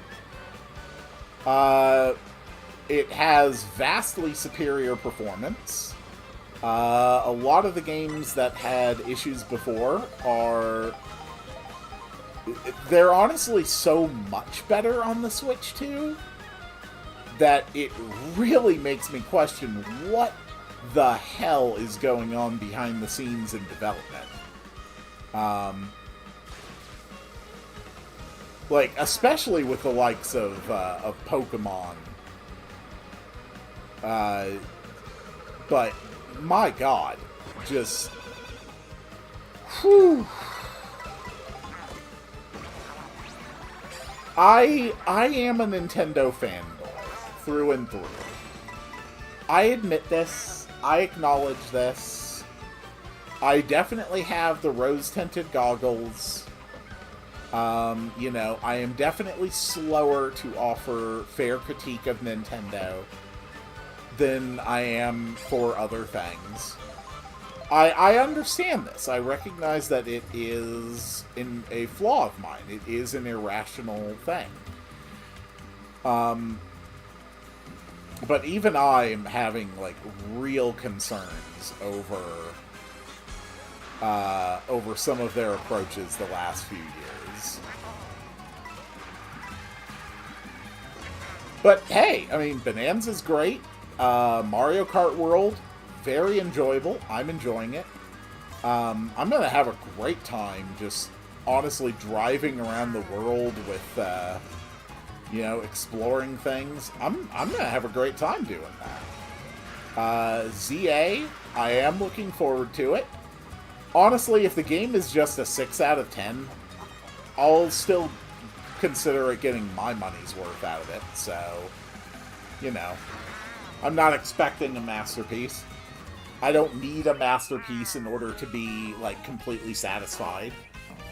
So, Metroid Prime 4, that should be fun.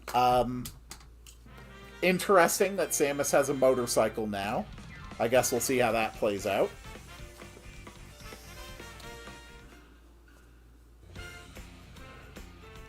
Here we go. Ugh. Another set of races completed. Another vehicle unlocked. I really do like being able to just drive around the map. I think free roam is a great mode. I like that there actually is stuff to do in free roam as well.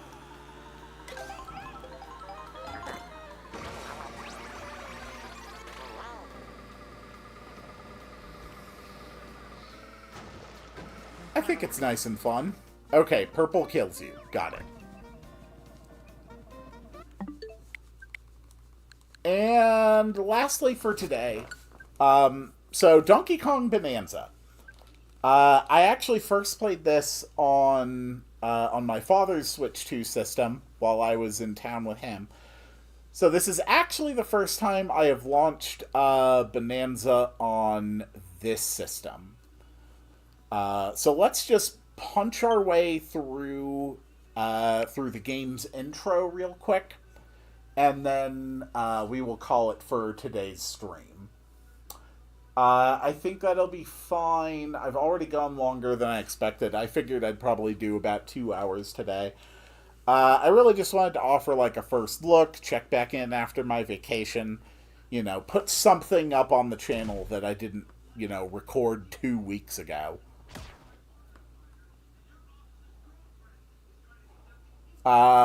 Donkey Kong Bonanza, very interesting in that I have 3 punch buttons. I have a punch up button, I have a punch down button, and I have a punch forward button. Interesting design choice. I get the feeling that Bonanza is one of those games that's actually not that hard to beat, but is going to be a completionist's nightmare. I think I did about maybe 5 hours total of it on Dad's system. And in those 5 hours, I made it to layer, like, I don't know, like 3 layers down or something. Do you have a punch right button? Nope. Only forward, up, and down.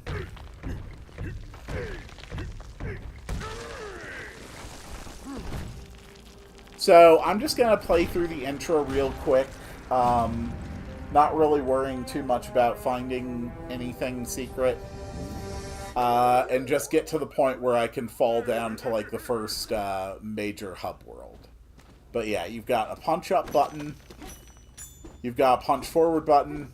You've got a punch down button. Basically, everything is destructible until you get to hard walls like these here, which are indestructible. You can just walk right up to walls in order to climb them. You can climb on ceilings. You've got a slap that brings things near you. You've got a roll.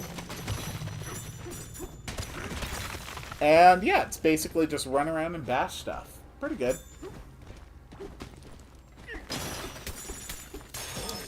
I'm really happy to hear Oh Banana come back. That's always pleasant. Alright, let's get going. Cool. Oh, other important thing. I play with inverted... There we go. It said motion controls. Oh, it does have motion controls. Cool. We're going to turn those off. Camera shake. Screw that.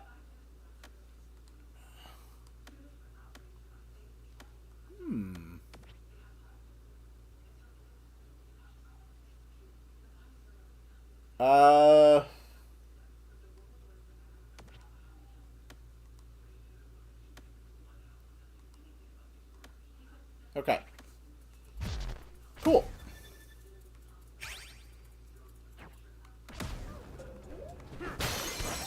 Alright, let's go.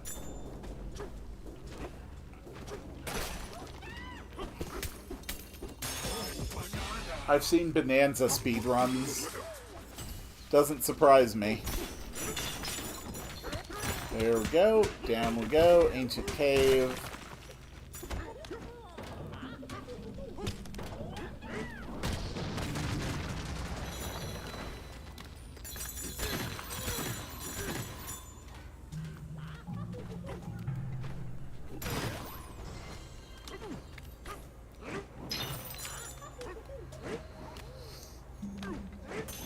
Admittedly, grabbing these Bonandium chips does actually help.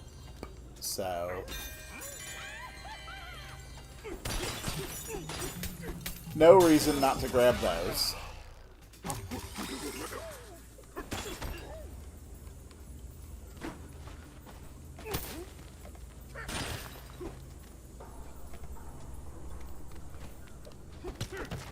Nice.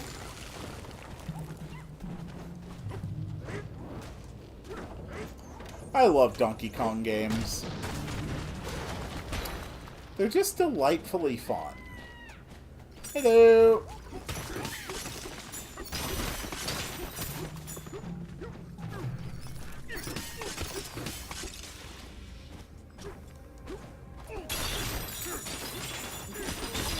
That is a lot of gold.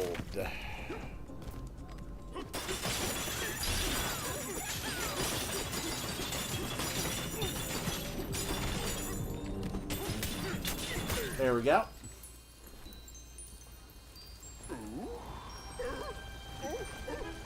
This will now be like the 4th time I've seen this play, but we'll just let it run.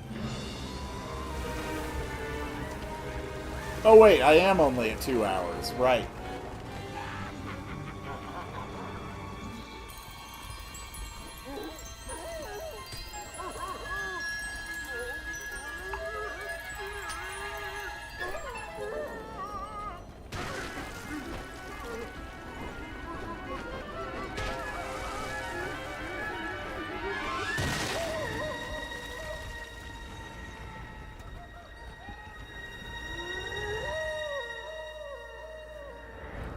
Yeah, that's probably not good.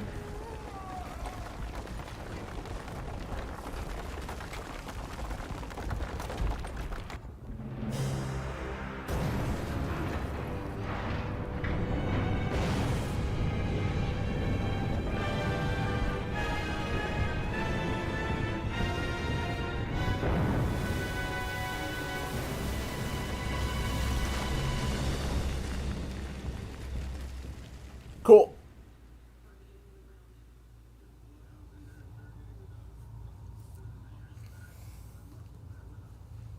Monkey.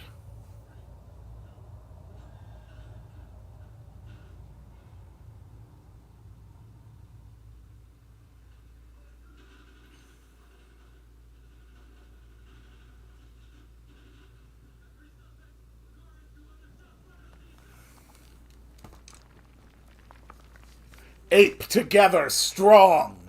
I mean, yeah, Donkey Kong 64 certainly teaches that. And yes, the Donkey Kong 64 100% playthrough will be continuing. So will Silk Song. There's just a lot of stuff I'm doing right now, so...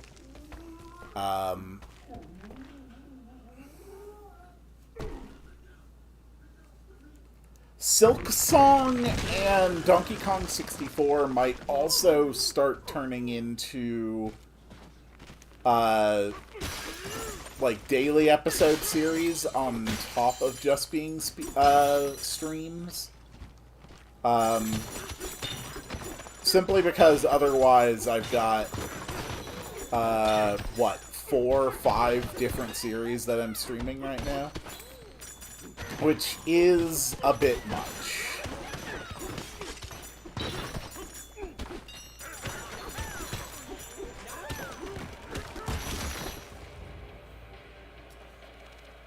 Yeah, DK is naked now. We are on Sub-Layer 10.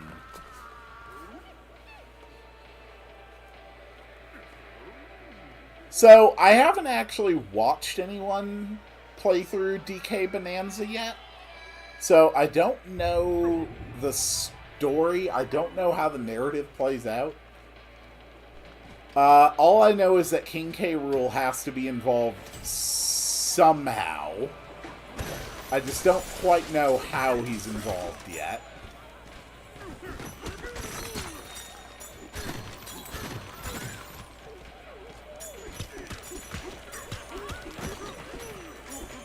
Cool. Just grab a bit of money.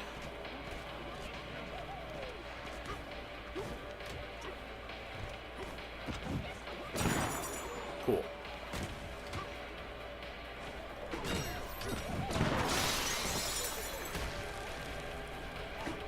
Wrong button.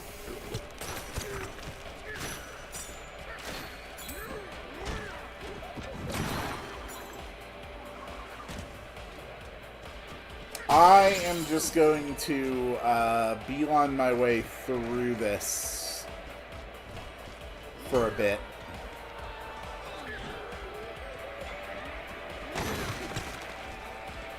Because I have already played all of this before.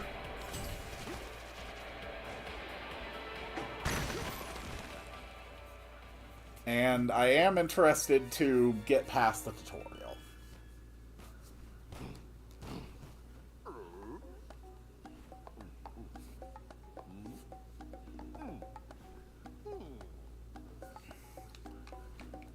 Grab it, DK!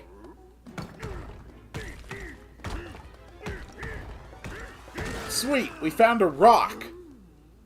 I sure hope it's not a child, because that would be weird.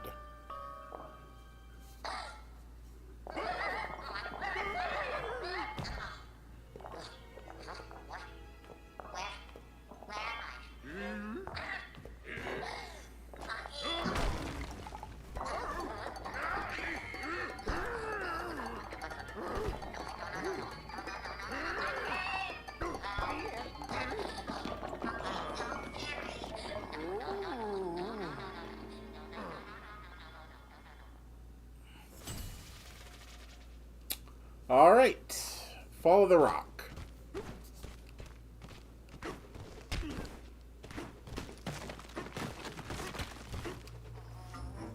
Well, I know why people say Flygon should be a drawing, but Dragon Bug, well, Yon Mega's right there. I think they say that mostly because Trapinch and Vibrava are very much bug-coated.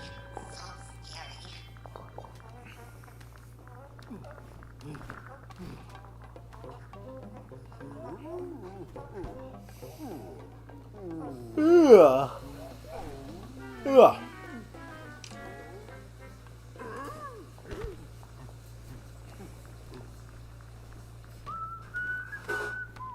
Luckily, DK has the secret power of awkwardly making music.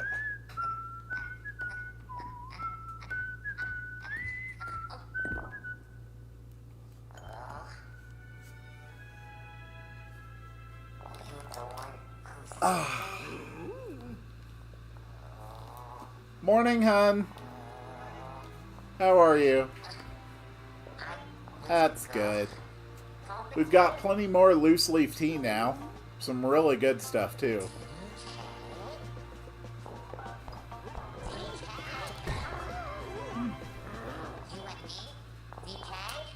Alright, DK, let's do this.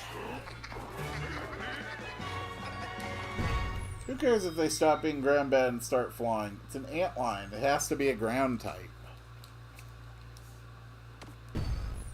At this point, I think it's really just the matter that we've never had a bug dragon.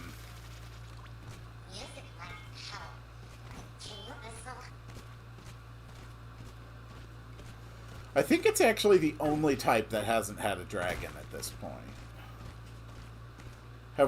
Did we have a fairy dragon? Trying to think.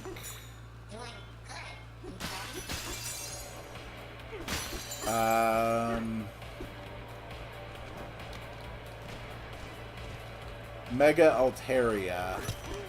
True.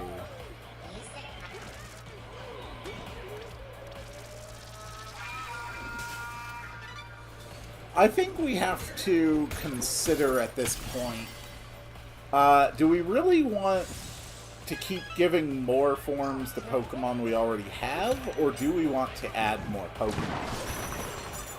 Because we are over 1,000 Pokemon. Like, we have already crossed the point where no normie could realistically be expected to keep track of them all. And adding new forms isn't really going to fix that. But I do think over the long term, Pokemon really has to decide if they want to keep pushing. Like, if in another 20 years we want to have, like, 2,000 Pokemon, or if we want to still have, like, 1,100 Pokemon, but some of them have, like, you know, more forms than a Digimon. And I don't really have an answer to that. I just think it's an interesting observation. An interesting thing to consider. Oh. There we go. Had a text message. Had to check if it was from work. It wasn't. There we go. Oh! Huh, if you fire wrong there, it actually does just shoot straight through the ground. I didn't know that. Convergent forms are a neat idea, but it bloats the Pokemon count. I'm a believer that if you see another sane man who's a fan of Barbaracle, I don't mind Barbaracle. I'm not, like, super excited about it, but I don't dislike it. It was one of the Pokemon I used in my, my Gen 6 playthrough.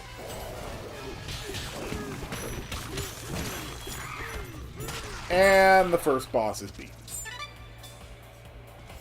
Well, first mini-boss, basically.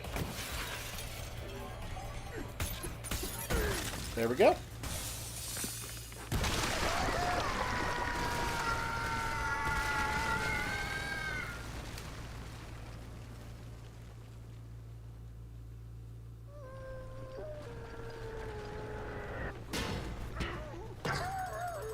Oof, that probably did hurt a lot, DK. Got your noodles, son? Alright, love you, hon. Kind of more Barbaracle fans than Swadling fans. The saying goes that every Pokemon is somebody's favorite except Mr. Mime. And I do think that that's a good rule of thumb to go by.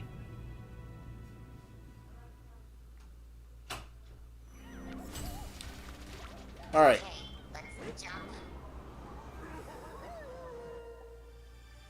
We spotted a banana. So, I do know that I have seen people spend more than an hour in that tutorial area. So it is pretty funny that you could easily spend over an hour there before you get to the title screen.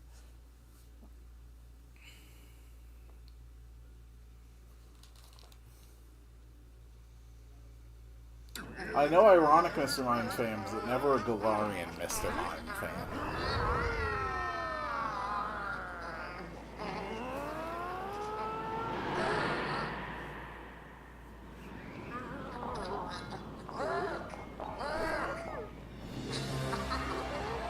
And there we go, the first layer. The Lagoon Layer. Sub-layer 100. I actually intend to, basically over my own time, and this is realistically something that'll probably happen over many months, but I do intend to 100% Donkey Kong Bonanza. I'm not planning on doing a regular series on it. I am also not planning on doing a regular series on Mario Kart World. My first proper Switch 2 series is going to be on Pokemon Legends ZA when that comes out, and then Metroid Prime 4 when that comes out. And drop a manual save, because that's what I like to do. In the meantime, channel is going to continue as it has been. Daily series are Tactics Ogre Reborn, Mario 64 Chaos Edition, which is coming to an end in a few days, because I finally gave up. Which is not surprising. If you've been following that, you understand. Call to Power 2. The current live stream series are Donkey Kong 64, 100% run. Silk Song first playthrough. Saturdays, I'll probably do another week or two of Terraria. Before just honestly probably dropping Terraria altogether and just switching to like Silk Song Saturdays. Sundays are still for RPG Maker. And coming up, coming down the line, the next big things I'm going to be doing for the channel is a few years ago, I actually did a Pokemon Nuzlocke Lockout series. So I played Gens 1 through 4, Nuzlocke rules, but I also was locked out of using any Pokemon that was used in a previous generation, which was fun. I'm actually planning a Pokemon, another Nuzlocke Lockout Challenge, but this time on the remakes. So, like Fire Red, Leaf Green for Gen 1, Heart Gold, Soul Silver for Gen 2, Alpha and Omega for Gen 3, and then Brilliant Diamond, Shining Pearl for Gen 4, and doing a lockout challenge of those. That should be a lot of fun. And then after I'm done with those, and that's months down the line, I want to play Pokemon Gen 7 for the first time. Because I skipped Gen 7. It was the only Pokemon generation that I skipped because it came out after my 3DS broke. I was still on probation. My finances were very limited. I was not able to ever replace my 3DS, so I wasn't able to play those. And so, yeah, I've never played Sun and Moon. I've never played Ultra Sun, Ultra Moon. I want to do a straight playthrough of Sun and Moon. No challenges, no special rules. Just go through, appreciate the narrative, appreciate the setting, and then do the same with Ultra Sun or Ultra Moon. So I am planning to play each. They're not going to be Nuzlocks or anything. I'm just going to enjoy them. Just go start to finish, power my way through, and call it good. And those are probably going to be shorter series when I get to those, since, you know, I'm not going to be prioritizing collecting. I'm not going to be prioritizing a lot of the extra content. I really mostly am interested in experiencing the narrative. So, yeah, there we go. I'm back in town. Vacation's over. The Switch 2 is a beautiful system. I love it like always. And I think that's going to be it for today. So, thank you so much for stopping by, Cole and what? Always good to have you guys here. I'm sure you said Moon has a lot of narrative. Yes, that is what I have heard. Alright, yeah, that's going to be it. So I will see you guys back here either... it depends if they can get me any work this week. If they do, I'll see you back here Saturday. If not, we will pick up Donkey Kong 64 again on Friday. I will try to get those streams scheduled at least 24 hours in advance and keep eyes peeled to the Discord for that. And thank you for indulging me. I know this was kind of more of a free-form stream. Got off topic, got distracted by terror raids, but for me, this was winding down after vacation and warming back up for, you know, more content creation and recording. So this was really more to serve my own selfish needs than for any legitimate entertainment purpose. But I appreciate having you here and being patient with me. So thank you all so much for watching. I will see you all on the next one. Question before I go. Was the audio mix good for the Switch 2? It looked good, and I think I have my settings dialed in, but it's always good to hear from someone on the outside who was watching. But I think I have it more or less dialed in. But yeah, I want to go eat now. So thank you all so much, and it is time. Quality was good. Nothing was overpowering the other. Thank you, What? I appreciate that. And I will do what I always do, because it is time to make the sound to summon the end of stream. Wah, wah, wah, wah, wah, wah, wah.